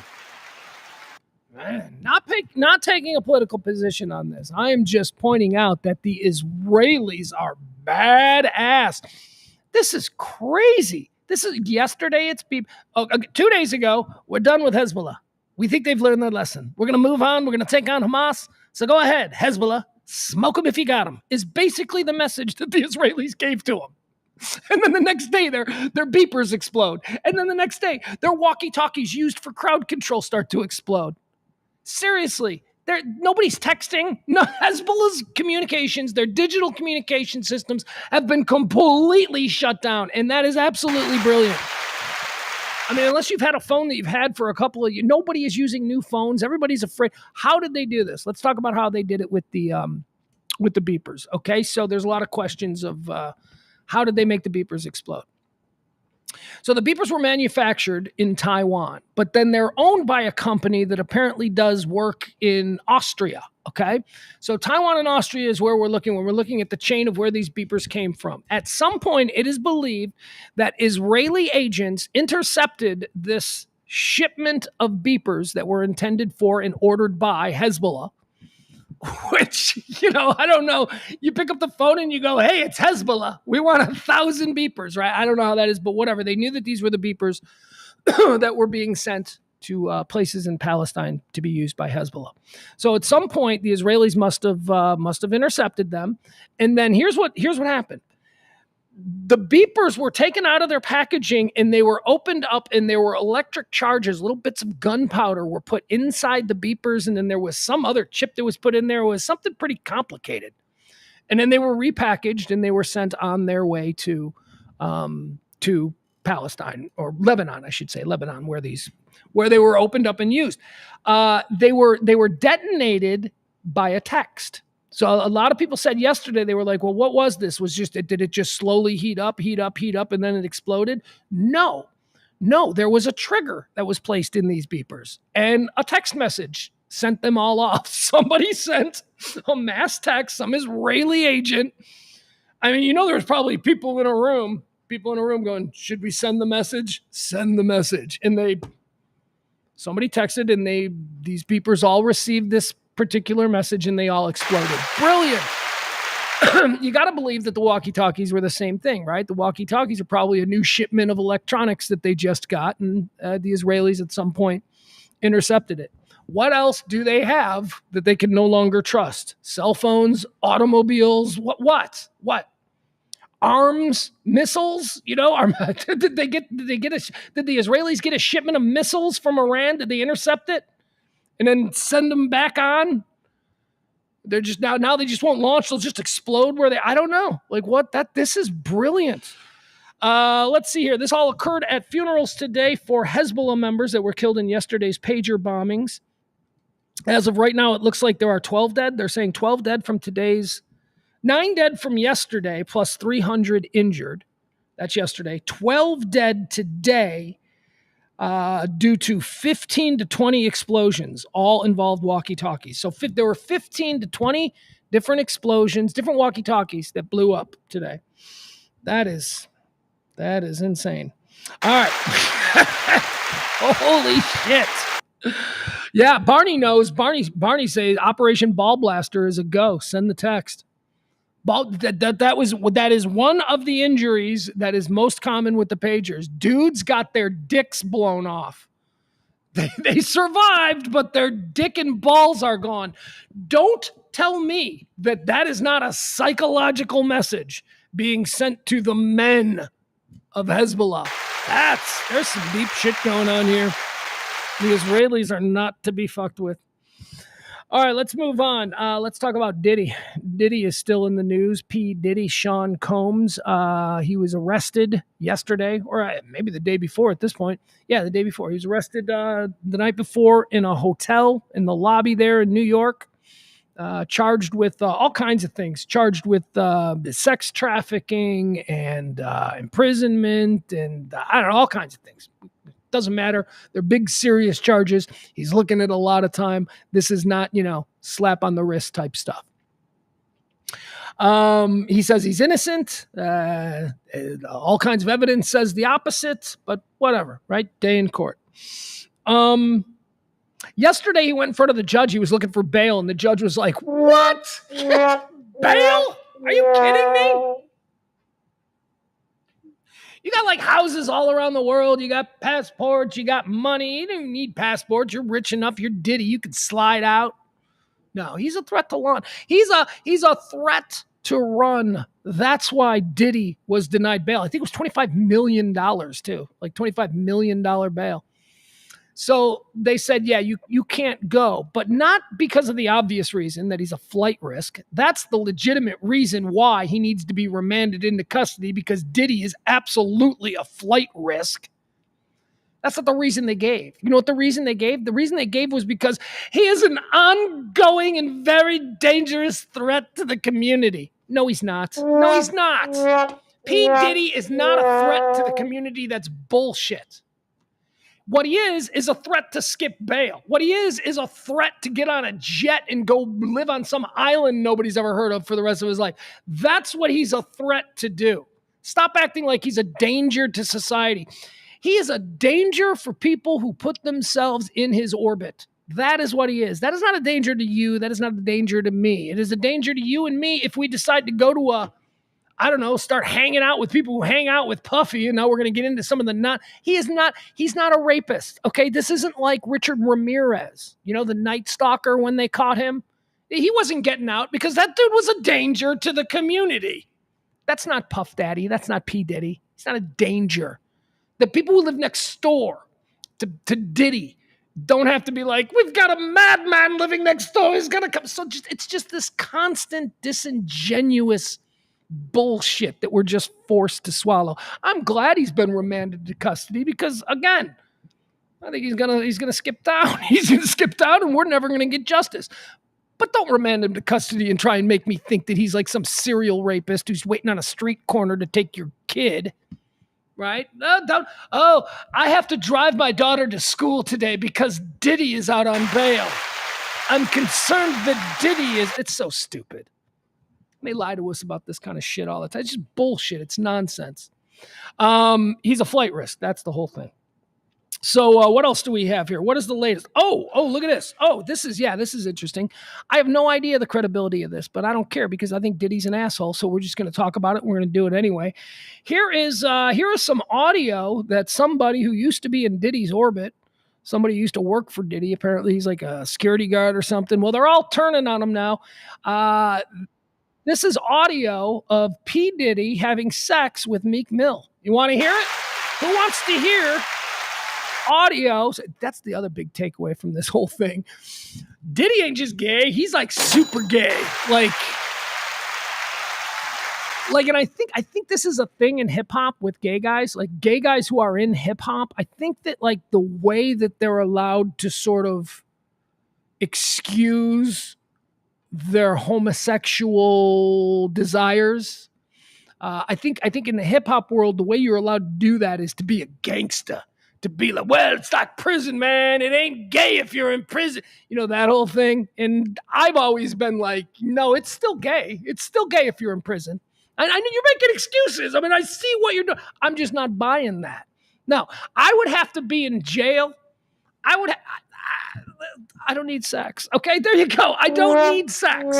So this idea that I'm going to jail for 5 years, I'm going to have to start having sex with men. I'm like, no, you don't. You can't go 5 years. Jesus, man. Most kids go like 12 to 17 without any sex, and they really want it. That's when their hormones are going nuts.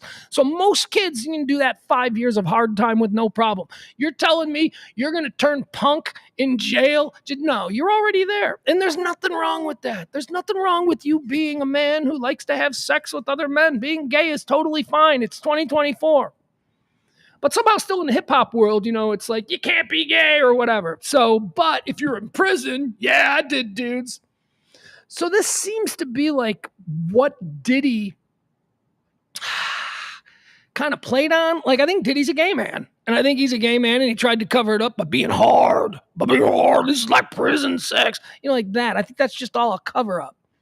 But he's gay. Diddy is gay. I think because Diddy lived a life where he could have had, like, all things being equal, a dude in prison doesn't have any selection. Okay, a dude in prison has got the dude sleeping next to him, and that's it. Diddy had everybody. Diddy could have chose anything. Diddy could have chose the most beautiful women on the planet. Diddy could have walked into any club in any town in America and walked out with 5 of the hottest chicks in that club. He could have done that every single night. He could have had sex with all of them. That's just what comes with the job of being Diddy. But no, he was choosing dudes. And here's some video or an audio. This is P. Diddy's old bodyguard. He recorded one of these sex parties, and now that everybody's talking about him, he's putting out some tape. So apparently this is a recording of P. Diddy having anal intercourse with Meek Mill. I don't know who Meek Mill is. I know that he's another famous guy. I know he's a hip-hop guy. I don't know him. Couldn't tell you a song. But here you go. P. Diddy supposedly having sex with Meek Mill. Here we go. Oh, fuck that shit, nigga. Fuck that shit.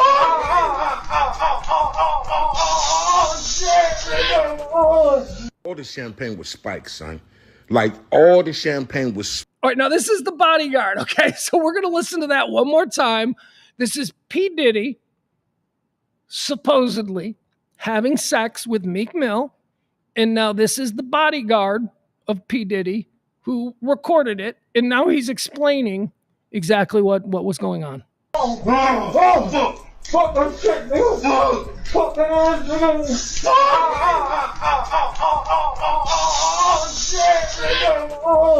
All the champagne was spiked, son. Like, all the champagne was spiked. Everybody was passed the fuck out. I don't drink, so I was playing that shit off like I don't fucking drink. I smoke, nigga. Like, I smoke and I had my own weed, but, like, everybody was passed out. Yo, Diddy had that man in the room. Look, yes, I put my ear to the fucking door and I brought the phone because Diddy started going in overdrive. I ain't know what the fuck was going on, but I just heard balls slapping against ass cheeks. I heard niggas struggling to take dick. I heard niggas being like, yeah, daddy, like when he started all that daddy this and daddy that, and then I heard some hollering and struggling. Like, yeah, I kept the phone there and I recorded all this shit because I was like, this nigga Diddy rich. So I'm finna put the squeeze on and get me a couple dollars and just say, you know what I'm saying? There's nobody believed that was really Diddy beating Meek back in. But now y'all motherfuckers believe the video, right? Right? Somebody throw me a couple dollars. I love that guy. I love it. He's completely above board on everything. Yeah, man, I told y'all a while ago about how he was banging and none of you believe me, but you believe me now. And so now here you go. I'm going to play it for you again. Should we listen again? Let's listen again to P. Diddy having sex with Meek Mill, allegedly.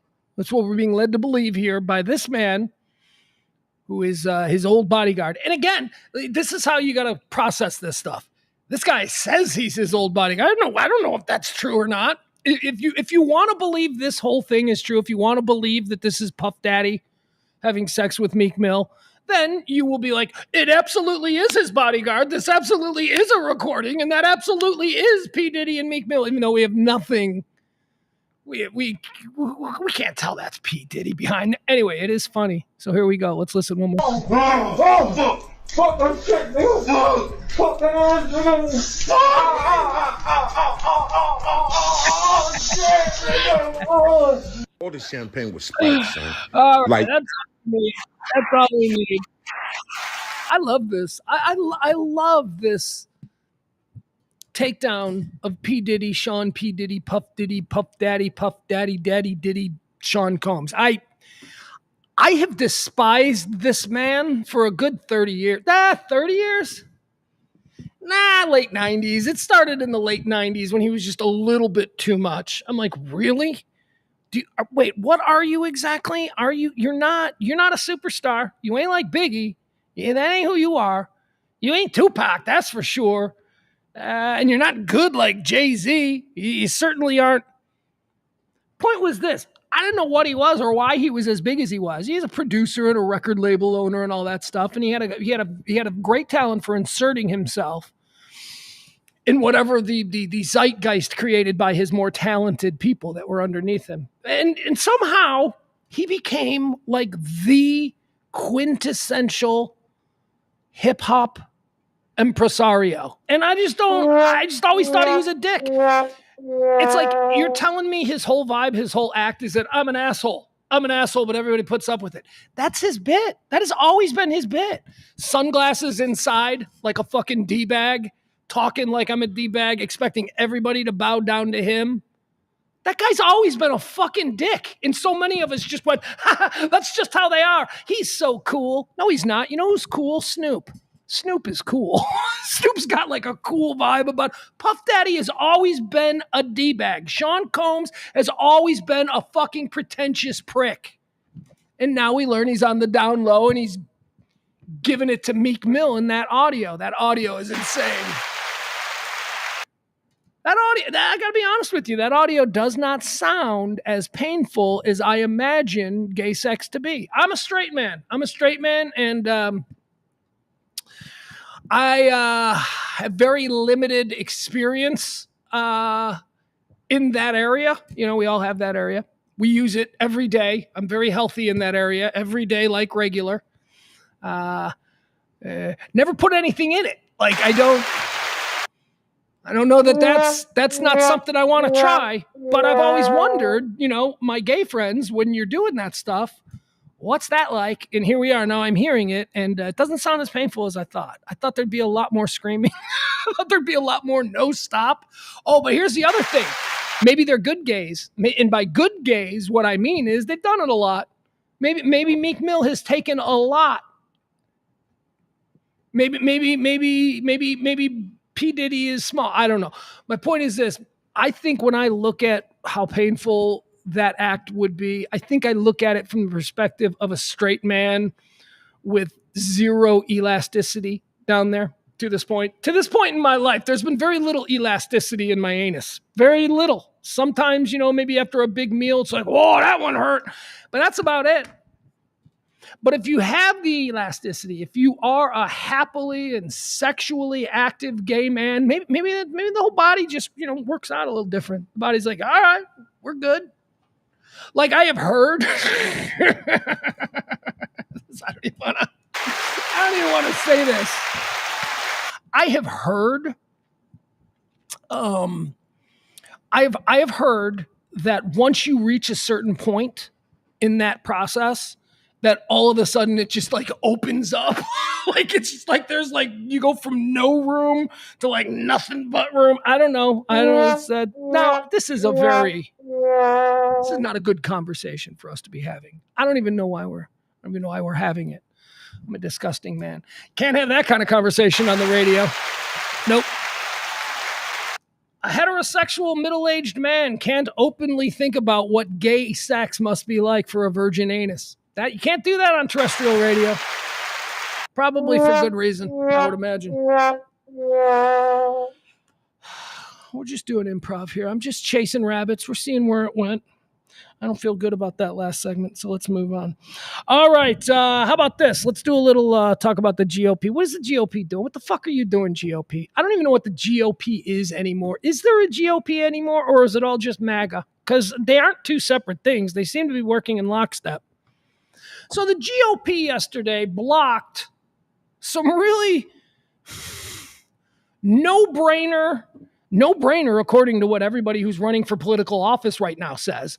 Everybody who needs you to vote for them, whether they're on the right or on the left, every single one of them is saying, there's nothing wrong with IVF. IVF is fine. Donald Trump got up at the debate last week and talked about how I've always supported IVF. I got no problem with IVF. IVF, in vitro fertilization. Who the fuck could have a problem with that? People who can't have children being given an opportunity to have their own kids. Who the fuck could have a problem with this? Well, there are some idiots out there who have a problem with it. And I don't know why, and they're trying to be quiet about it, but, for the record, every high-level Republican seeking major office in this country and every Democrat of the same, they are all for IVF. They're all fine with it. It's different than abortion, okay? It's a different issue, Trump openly came out last week at the debate and said he supports IVF, he supports this, he supports that, he supports the other thing. And what does the GOP do yesterday? They block an IVF bill that it had widespread Republican support because nobody has a problem with IVF. But because some stupid people somehow conflate IVF with the abortion issue, they need to seem, we don't support anything that stupid people think about incorrectly. You're pandering to stupid people, GOP. So the GOP basically shot down this IVF bill. Even though like most Republicans are like, no, we're fine with it. But it was Tammy Duckworth, and she's a Democrat. If she gets it passed, we're in an election year. It'll all be about, and the Democrats got your IVF. So that's why they voted against it. They voted against it because they didn't want it to be something that the Democrats could say, we supported your right to IVF, and we codified it with law. They don't want them to be able to do that. Even though they all support it, they're just like, nope, this was a Tammy Duckworth bill. She's a Democrat. Even though it's co-sponsored by a Republican. They're like, fuck that guy. So stupid. It's like the border issue that we had. We had the border bill, and all the Republicans are on board, and it was getting ready to pass, and then Trump said, don't pass it, and suddenly they all bailed. There was an opportunity to do something actually significant with the crazy border operation, and we didn't because it's an election year, and we can't have them fix. We certainly can't have Biden fix the border in an election year. We can't have that. So let's just remain with the fucked up border. Let's not do anything. So I guess this is how our government works this way now, because we're so partisan. We can't do anything legislatively in an election year. Is that what it is? Nothing will ever happen legislatively for an entire year when somebody is running for president, because one side will not give the other side a victory that they can run on legislatively. We are fucked, man. This is what divisiveness have done for this country. The whole idea about codifying a person's right, a family's right, no matter what state you live in, that you have a right to seek scientific resolutions to your issues with becoming pregnant. That needs to be made a right of all American people. But no, they don't want to do it because people in Indiana might think that's the devil's work. Fuck you. Fuck you. Everyone agrees. You people, even the people who voted against it, agree that, yeah, this should be a thing. You should be allowed to say, because here's what you got. You got dumb fucks in places like North Dakota who are coming together in their state legislature and going, IVF is the work of the devil and the Jesus doesn't love the devil's work. And they're doing shit like that. And so that somebody, a couple who live in North Dakota, they might want to have a baby in 5 years, and they go down to the hospital and they say, what are our options? And the hospital goes, well, in this state, not many. Because you see, science is considered the devil's work by a group of legislators there in the state house, and you're fucked. You will never have children because of it. Small-minded sons of bitches. And at the federal level, we've got an entire party of Republicans who are going, yeah, even though we support it, we're not going to vote for it because we can't allow them to have a win. Anyway, I expect this to come back around after the first of the year, after the election, and it will be codified, and you will have coast-to-coast legislation that says that no matter where you live in the United States, if you're a woman and a husband and you want to have a baby, you can go and seek scientific resolutions. Because we don't live in the fucking Middle Ages. All right, let's move on. Tupperware is going out of business. Oh, now that one hurts right here. Tupperware is pretty badass. Do you cook a lot? I cook a lot. I cook a lot of stuff, and sometimes I cook too much stuff, and you need to store it properly. And hell, sometimes you may even want to store something in the freezer. You're like, let's just throw that Tupperware in the freezer. Tupperware is becoming harder and harder to find. When I find a good piece of Tupperware, it's like, ooh, we can use the Tupperware for this. Tupperware's badass. Tupperware seems very American. It seems like an American product. The plastic is sturdy. You can put fucking Tupperware in the microwave and not have to worry about it melting into a puddle the way that Glad bullshit does. Yeah, you don't get Tupperware much anymore. I don't see it. Me personally, I got like 2 Tupperware bowls that I use and guard with my life, and then everything else are those stupid, cheap, Glad little canisters. You can't microwave those. Those things are cheap and they suck. Anyway, Tupperware's gone out of business. They filed for bankruptcy because nobody wants quality food storage ware these days. Iconic Tupperware brands seek Chapter 11 bankruptcy. Tupperware Brands, the company that revolutionized food storage decades ago, has filed for Chapter 11 bankruptcy protection. The Orlando, Florida-based Tupperware, that seems real appropriate. Like if you were to say, like, where is Tupperware based? I wouldn't have guessed properly. I wouldn't have guessed right. But if you said Orlando, I'd go, yeah, that seems right. Is it Tupperware parties and Tupperware? It seems like that would be where the corporate. You know why? You know why I feel that way? Because isn't Mary Kay Cosmetics based here in Dallas? For some, that feels right to me. That feels right. Like, big giant Dallas women going, oh, darling, let me show you this shade of mascara. It just seems very right. Seems like it works. Orlando, Florida-based Tupperware plans to continue operating during its bankruptcy. Can't keep a good American company down. Company is seeking protection amid growing struggles to revitalize its business. Here's the thing. Sell it in stores. That's the problem with Tupperware, right? You got to have parties, which was great. Parties. The idea of having a Tupperware party in the 1950s or 60s, whenever it first started, that was brilliant. That was incredibly innovative marketing strategies there. Here's what you're doing here's what the Tupperware, and I'm just freeballing here, but here's what the Tupperware system of throwing Tupperware parties, what it did for America. Okay, first and foremost, You had an army of women who felt like they had nothing to do with their lives. You had an army, this is 50s and 60s housewives where they were, not really allowed to work. Some did, but you know what I'm saying? What Tupperware offered these women was an opportunity to run their own small business out of their own house while doing the thing that women of that era loved, which is to entertain.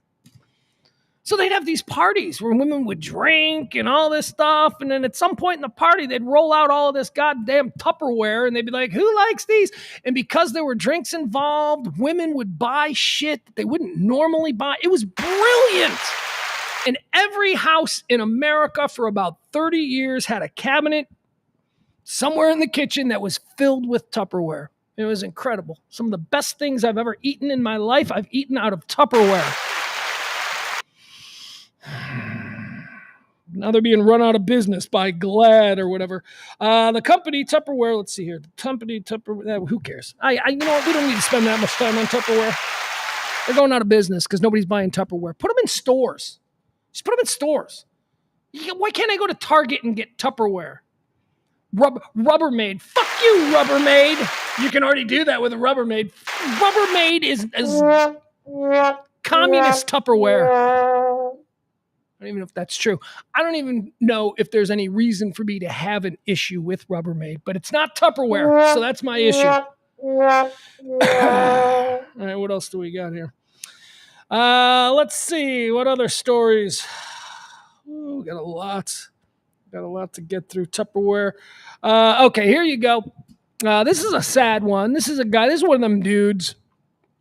I'll tell you from time to time, when we come across during the birthday segment or the deads, I tell you when we see a dude, I'm like, this is a dude. This is a dude who is not nearly as famous as maybe he should be, but for whatever reason.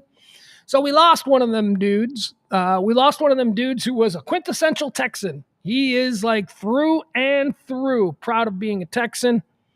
Took all that he loved about Texas culture and brought it out to the West Coast and sort of intermingled it with a scene that was already happening out there and influenced some of the biggest bands, wrote some of the biggest songs, was the secret weapon there behind the curtain for many of the biggest singer-songwriters of the era. Last night, at the age of, how old was he? 89? Is he 89 years old? Let me see. Oh, no, not even. 78. Way too young. J.D. Souther died yesterday. Iconic American songwriter, iconic American performer. He was a songwriter. J.D. Souther's whole thing was that he wrote them words. Who is he most famous for? Well, he's not in the Eagles, but he basically should be. He didn't join the Eagles. He was in a band. He and Glenn Frey formed a band called something Penny Whistle. I don't know what it was. It was J.D. Frey or J.D. Southern and Glenn Frey.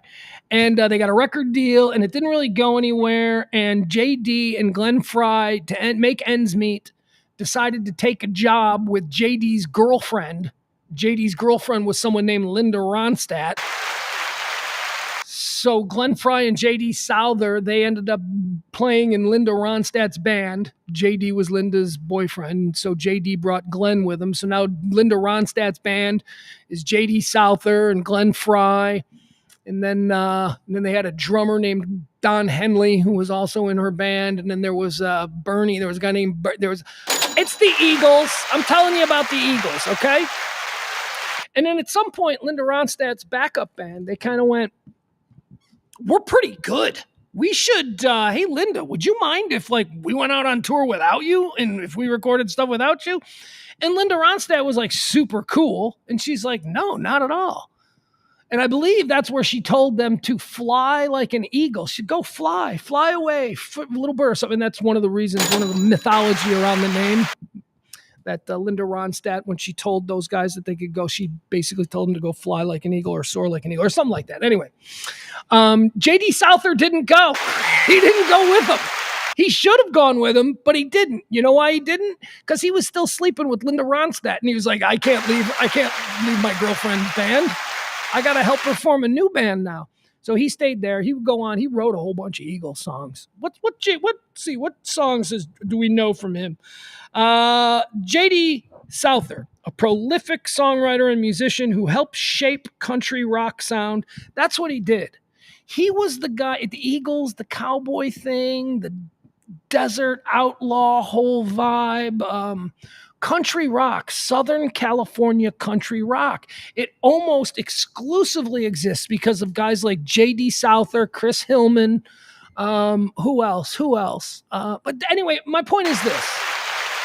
He was incredibly influential in the culture of America. Things we take for granted. It's because J.D. Souther liked that.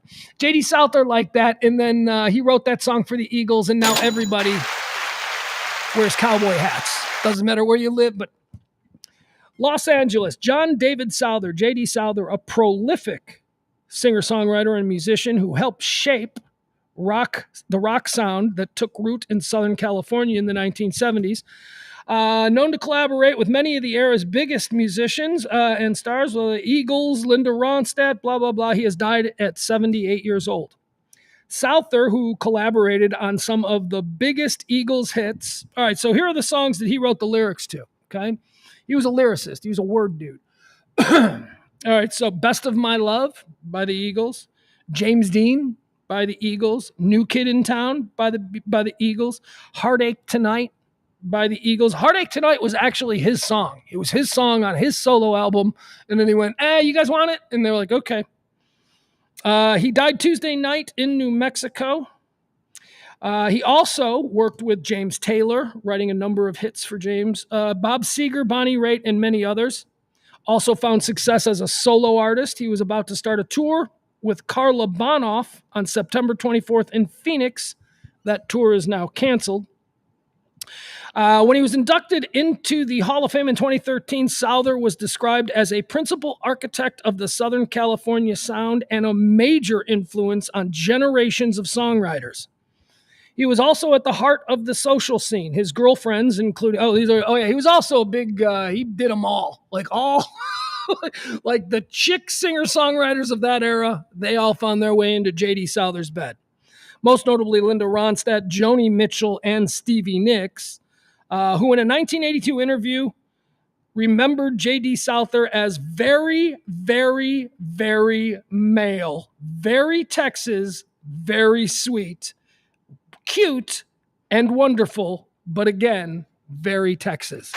That's how Stevie Nicks described the great J.D. Souther. He died last night. He's terrific. There's any number of great documentaries about that era in rock music where he's all over it, where they're either talking about him or he's there talking about, he almost has a Forrest Gump type, except Forrest Gump wasn't necessarily integral to the moments that he experienced and was present for.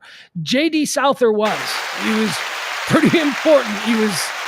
Those people all saw him as a genius, even though they were the big rock stars and all that kind of stuff. All right, there you have it. J.D. Souther died last night, 78 years old.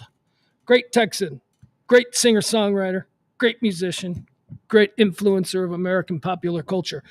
What else do we have here? This was an interesting story that I saw. I wanted to spend some time on it, although we don't have all that much time to spend on it now. But there's a study that says that, do you have a dog? Do you ever just stare into your dog's eyes? Do you ever just put your nose on their nose and just stare into the dog's eyes?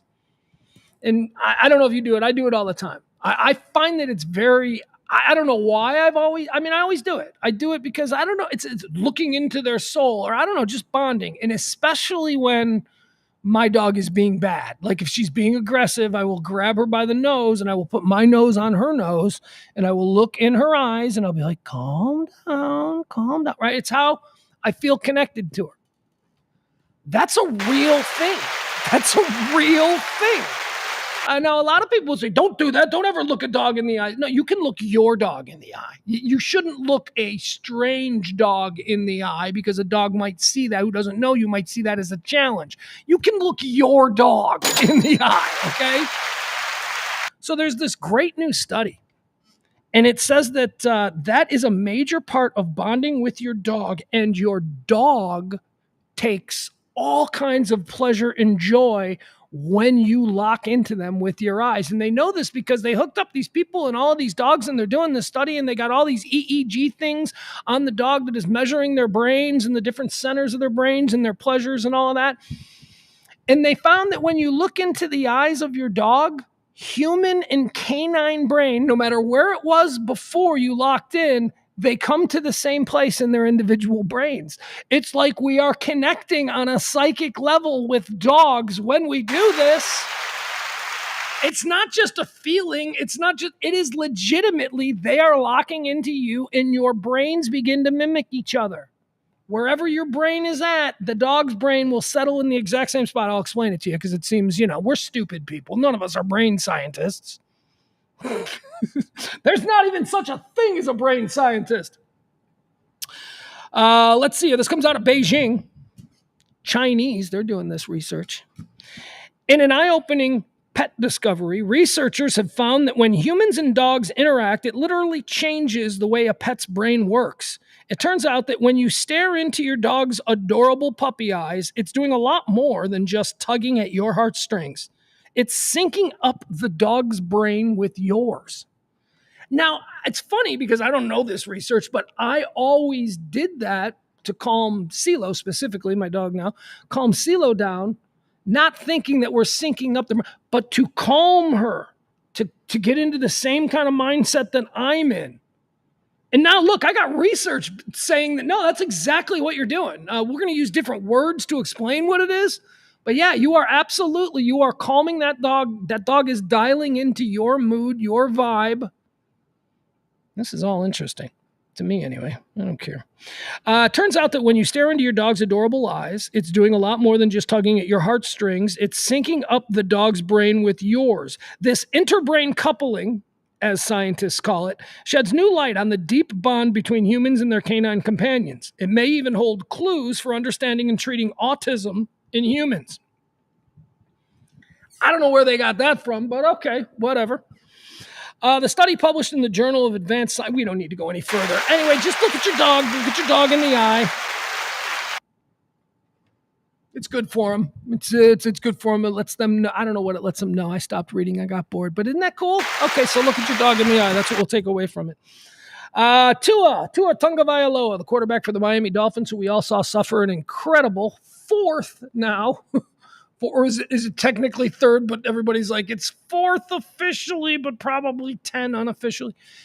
He suffered another troubling concussion. Troubling because of the way his body reacted to the concussion in the moments that immediately followed the hit, which incidentally wasn't even that scary of a hit. It is official, Tua is on IR. He was in concussion protocol, which would have meant that he could not play. I believe, is it 1 week with a reevaluation, 48 hours before the second week, but mostly you look at 2 weeks. I don't know. I'm not sure.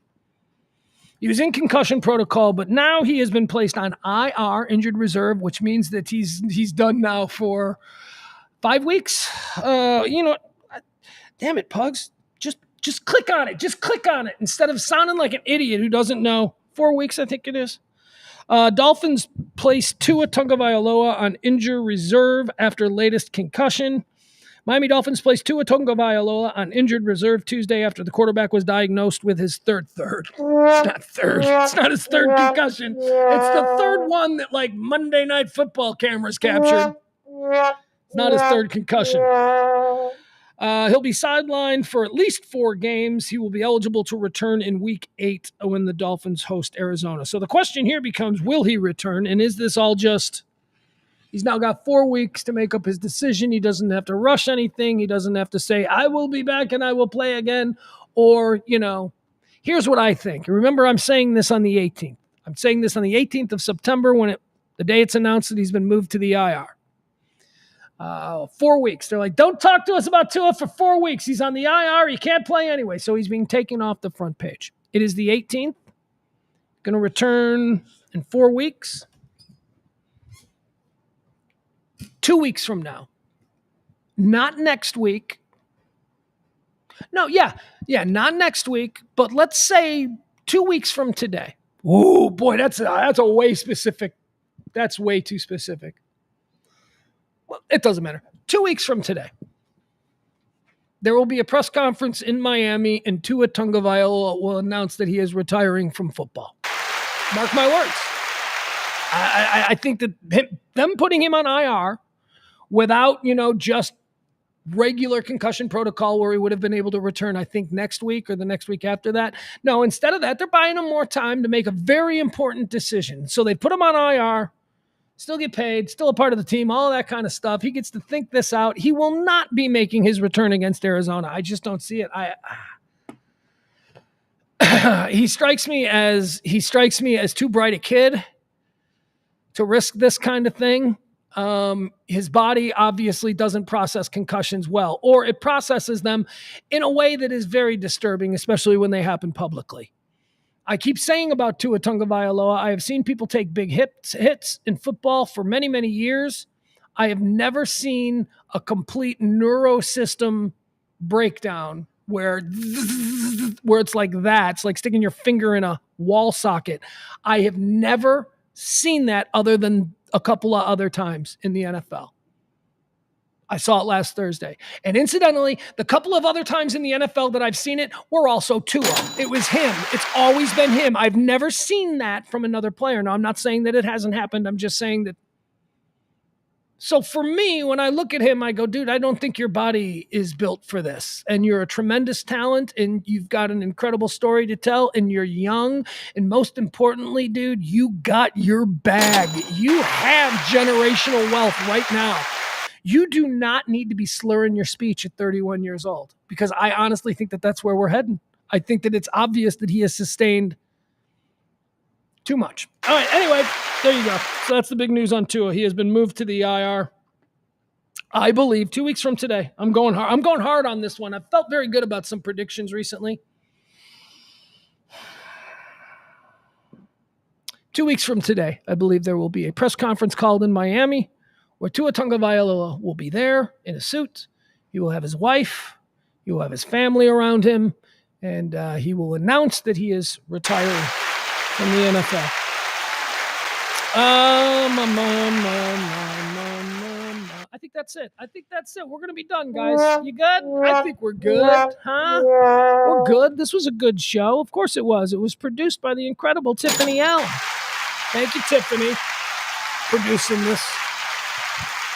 If you want to be tomorrow's executive producer, all you got to do is be today's biggest tipper. So drop a little something if you can. It'd be greatly appreciated. By the way, it needs to be split. There are certain people who never get to be executive producer. So the next time that we don't have an executive producer, I'm going to start making these people executive producer, because it's not that they don't tip. It's that they tip consistently in very small amounts.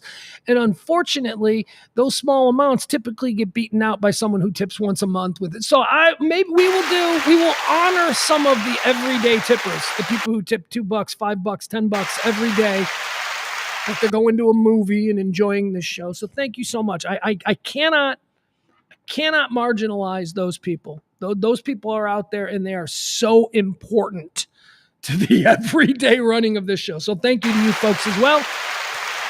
Again, there you go. You put that there. Anything else? I'm trying to think, is there anything else? Is there anything else I need to get into? What up? I'm hungry. You know what I'm craving? I can't afford it. It's like a $20 sandwich. But I'm craving Jimmy John's. I don't know why I started. I think this might be a new thing that I have. I've been on a sub sandwich kick lately. Because I don't know, whenever I go to like a sandwich place, I usually get, like in Chicago, I get an Italian beef or a meatball or a combo or something like that. But it's always a hot sandwich. It's hot and it's. But I do occasionally enjoy a good classic American submarine sandwich. Big giant sandwich. The kind you get at Jersey Mike's, the kind you get at Jimmy John's, the kind you get at Subway, the kind you used to get at Quiznos. Can't believe they don't have Quiznos anymore. Quiznos used to be pretty good. The kind you get at Firehouse. And I'm here to tell you that the Jimmy John's Spicy East Coast Classic, oh my God, is that a good sandwich? That's what I'm craving. It's better than anything Subway got. Subway sucks. Oh, you know what's funny about Subway? I think I told you this. I don't know who this person was, but I think they were a grown-up.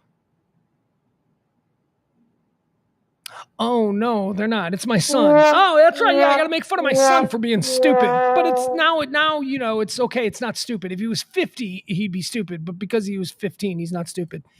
He didn't know what a submarine sandwich was. Like he didn't. I said, let's go get sub sandwiches. He's like, what? I go, submarine sandwiches. Let's get a big one. We'll cut it in half, and that's what we'll eat. He goes, what the hell is a submarine sandwich? I go, what do you mean? What is a submarine sandwich? And he goes, you get it Subway? I go, yeah, dude. I go, why do you think they call it Subway? He goes, because the first one was next to a subway line? And I go, wait, is that why? I'm like, I always thought it was called Subway because they made submarine sandwiches. But now that he said that the subway, like a means of transportation subway, since he referenced that, now I notice every time you go into a subway, they got subway shit. And an entire generation doesn't know that sandwich that they sell was originally called a submarine sandwich.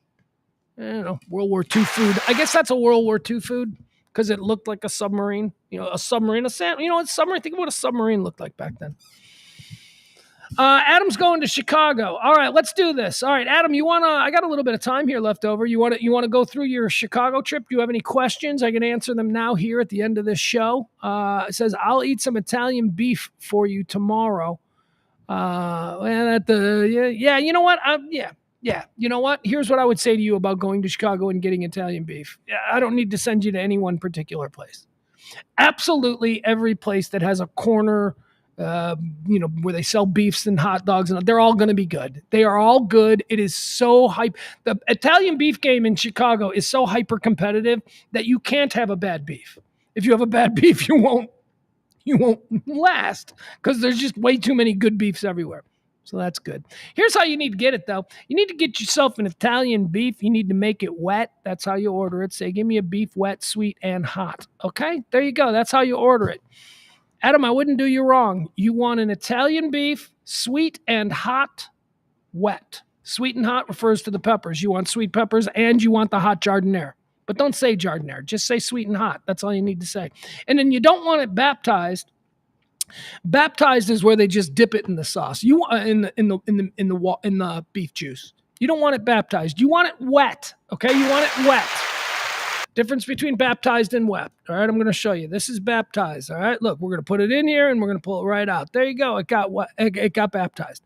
We got the sandwich. Boom, we're putting it in the juice and we pull it right back out because it's been baptized. You want it wet? You go like this. You take the sandwich and you put it in there.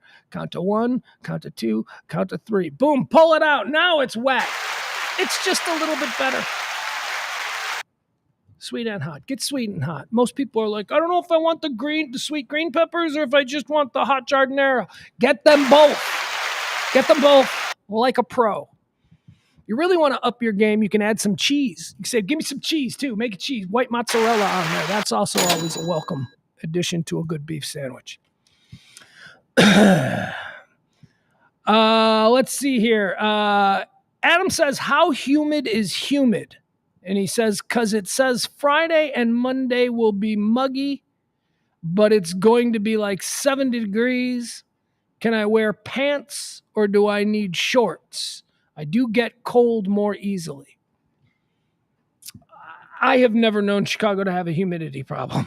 I know people have gone there from elsewhere and gone, it's so humid. How do you handle it? I'm like, what do you mean it's humid? Have you ever been to Florida? That's humid. This is not. So I wouldn't worry about it. If it says it's going to be 70 degrees, you could wear 70 degrees in Chicago this time of year is shorts and a sweatshirt. That is like the best outfit ever. I used to live in basketball shorts and like a hoodie, or just like a big sweatshirt. That's what it's going to be. Shorts and a sweatshirt. You can wear long pants if you must. It's 70 degrees. There's nothing wrong with that. Sounds like the weather's going to be great. Sounds like the weather is going to be really good. Let's see. I got nothing else. Where are you staying? I mean, you don't have to tell me the hotel because, people in the chat room. What part of town are you staying in, though? That is kind of important to direct you to cool places. I want Adam to go to Maria's. Okay, I want Adam to go to. Are you going alone? Are you going to be by yourself? Because I'd like to send you to Maria's. That's like the greatest bar in America. I'd like to send you to. I don't know. Adam says, I dress like a man, not a boy, so I won't be wearing basketball shorts. Well said, sir. Well said. Good answer. I accept that. It's very good. All right, you're staying in a Pilsen Airbnb. Dude, you got to go to Maria's Tap Room. You got to go to Maria's. I know you enjoy a good bar. I don't know if you've ever been to Maria's. Take an Uber. Get out right in front. Because, you're staying, I'm going to put it to you this way. You're staying in Pilsen. Pilsen is often referred to as historic Pilsen. Referring to a neighborhood as historic is a way to please developers while also not lying about the fact that there's some crime there. There's some crime there. If you live in historic Harlem, there's some crime there. Pilsen is a lot different than what Pilsen was 20 years ago. There's been gentrification and all that, so you should be fine. But yeah, you got to go to Maria's, Adam. I'd love to get your take on Maria's. Although you're going by yourself, so, that's a little bit different. Maria's would be a great place to just go with a friend and be like, let's drink. I took my last friend, whenever my friends come into Chicago, I always meet them for a drink, and we oftentimes will either meet for a drink at the Hancock Observatory, which we don't do anymore, or we go to Maria's, depending. I say, meet me at Maria's. Maria's is such a cool Chicago bar because it's a hidden bar. It is it's a liquor store in a neighborhood right there on the south side, Bridgeport area. Actually, I think it's closer to Chinatown, but it's in the neighborhood of Shameless, if you've ever seen Shameless. So you go to Maria's and you walk into a liquor store. It's just a liquor store, and there's a little Chinese woman, can I help you with something? A little Chinese woman. You walk into the liquor store. And you say, no, I'm just going to go to the bar. And then she's like, okay. And she pulls back a drapery, and there's a door. And you go through this door and you go down, and it's an incredibly cool bar. So you got to go there. Actually, I'm wondering if there's any sort of is there a Maria's Tap Room video so I can show you guys what I'm talking about? It's my favorite bar in Chicago. There it is. There it is. Look at it. Maria's Packaged Liquor and Community Bar. Let's see what this is. We'll watch this one. Hold on. Let's check this out. We're doing a special show here now for Adam and his trip to Chicago. Yeah, there it is. There's Bridgeport. That's Shameless. That's White Sox. That's South Side. All right, this is for you, Adam. This is a pretty cool bar. I've been drinking my Hills Brothers all day to stay energized so that I can buy and try some drinks in this Southside bar.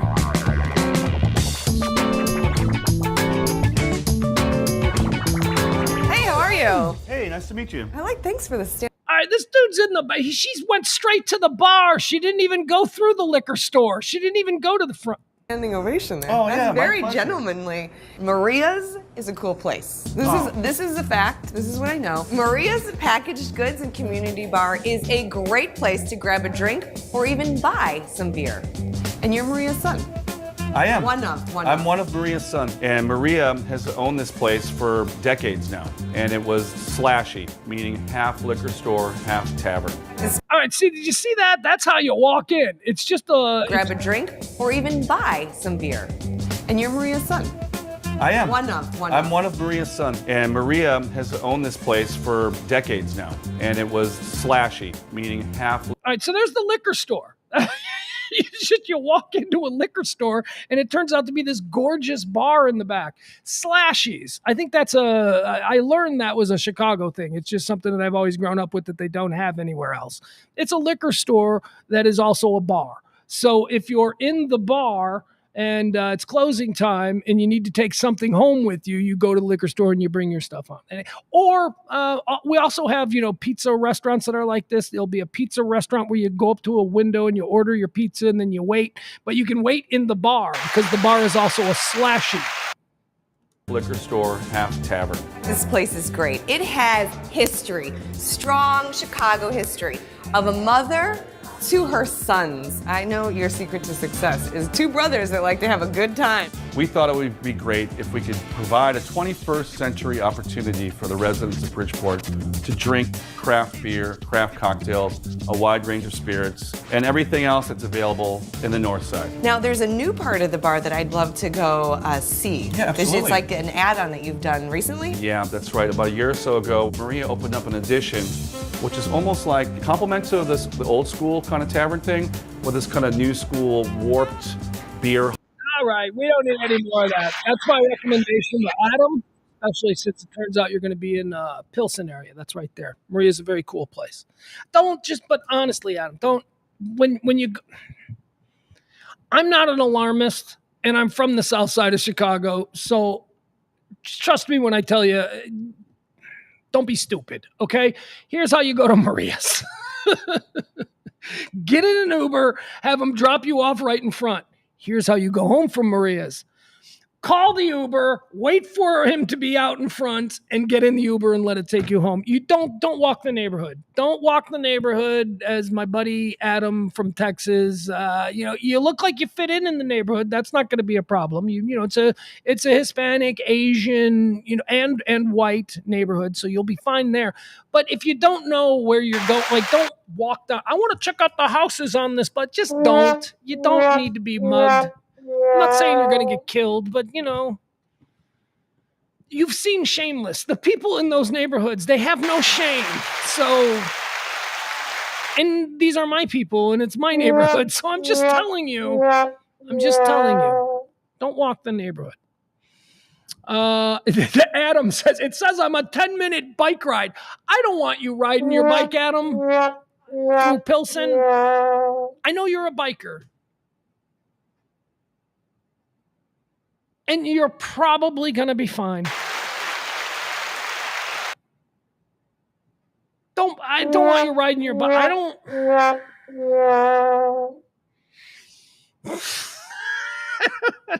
don't want you riding your bike. That's all I'm going to say. I don't want you riding your bike from Pilsen to Maria's. You know what? You do you. I wouldn't do it. There you go. I wouldn't do it. And I lived there. Not in this neighborhood. I never lived in this neighborhood, but I'm familiar with this neighborhood. Okay, so Maria's is good. I want him to go to Maria's. I hope you got the city pass. I think I advised you of that earlier. Get the city pass so that you can go to all the museums and all that. And you get I think you pick 4 of these 8 things. And, I think you probably picked the same 4 as me. What else? I don't know what else to tell you. Food-wise, man, if you want pizza, don't fuck around. Don't just be like, oh, a pizza. Here's this place saying it's Chicago pizza. Go to Pequod's. Again, this is all Uber. You say, hey, Uber, I want to go to Pequod's right there on the campus of DePaul University. Pequod's, get yourself, and don't go to Pequod's and get a salad. Why are you going to Pequod's?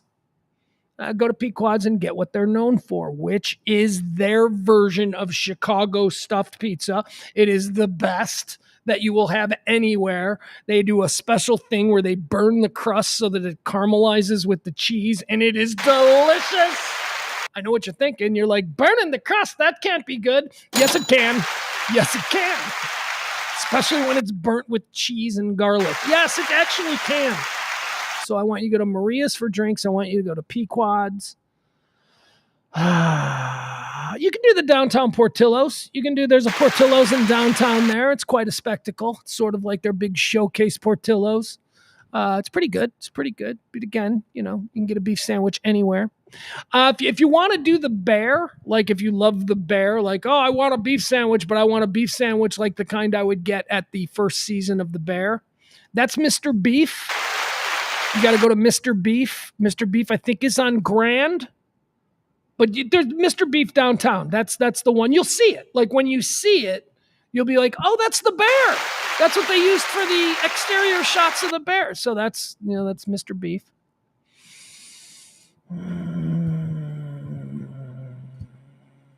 Trying to think if there's anything else. I'm trying to give Adam, he's going to Chicago tomorrow. I'm trying to give him some good tips. It's a good time of year.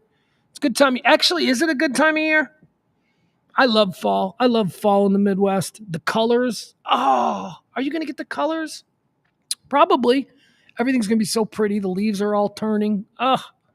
Anyway, have fun. There you go. That's my pro guide to Chicago in September. Maria's, Pequods.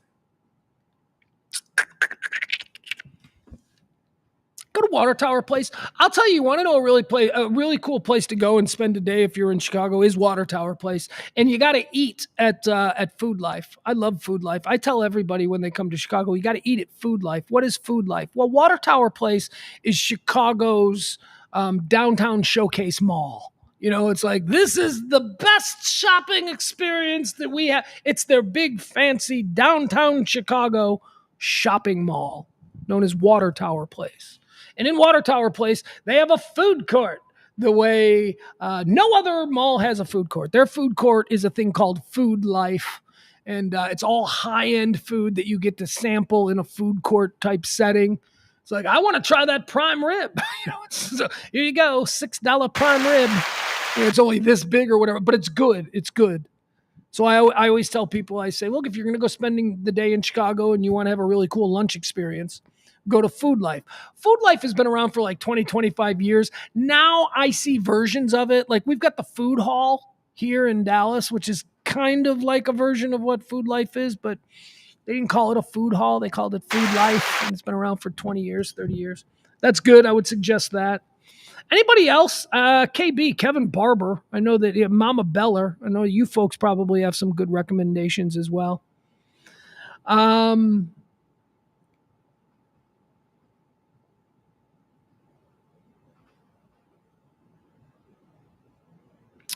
Mike D says that he went to a conference at the convention center. That's McCormick Place. Says he went to a restaurant not too far away. And as we were leaving, the waitress said, "Don't go out until your Uber shows up." I think your waitress was a bit of an actress. I think she was being a little bit. If you were down in the convention center area of McCormick Place, the lakefront, now you're fine. That's different. Adam's in Pilsen. Adam is traveling via bike from Pilsen to Bridgeport. Those are two working class ethnic neighborhoods. They're a little different. I think your waitress was ginning you up for no reason. There's no danger for people at McCormick Place. There's no danger for people on the lakefront. There's no danger for people. Any of the tourist areas of Chicago, there's basically no danger.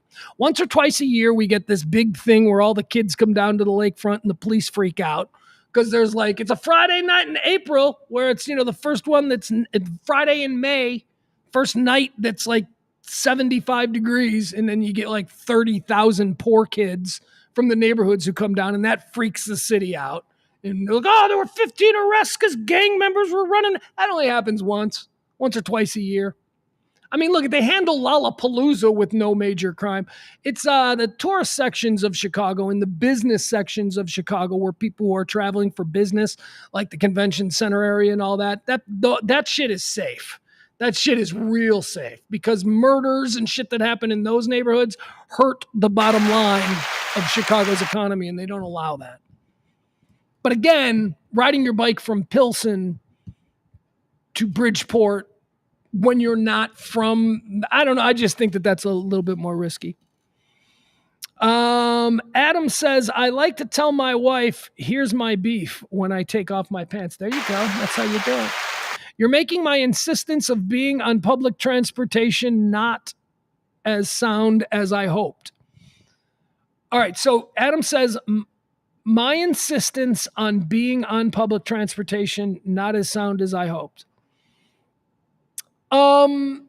Yeah, I mean, okay, so if you're talking about I wouldn't take public transportation to Maria's And I wouldn't. Just an Uber, dude. Just why? Why I wouldn't? Why risk it? It's public transportation is safe in Chicago, and if you're taking it during the daylight hours, or if you're taking certain lines that frequent certain parts of the city, you're fine.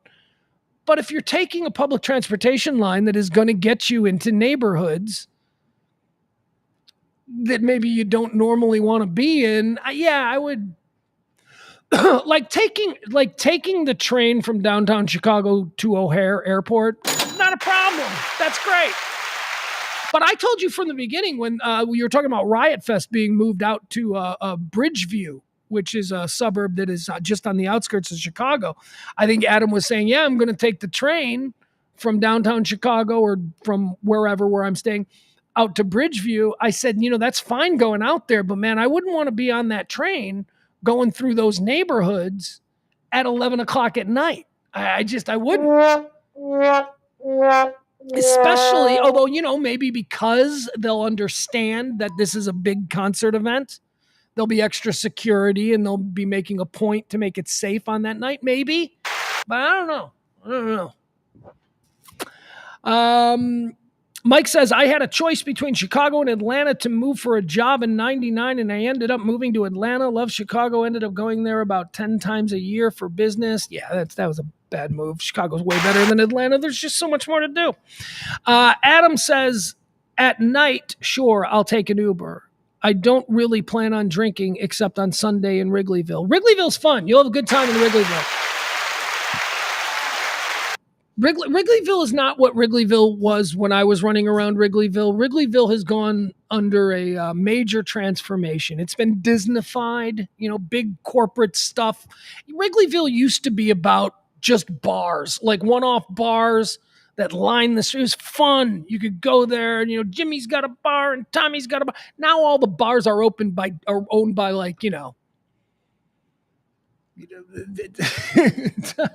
I don't know, like if there's a Hard Rock Cafe, there's not, but it's all these like corporate places now, and it's very nice. It's very nice.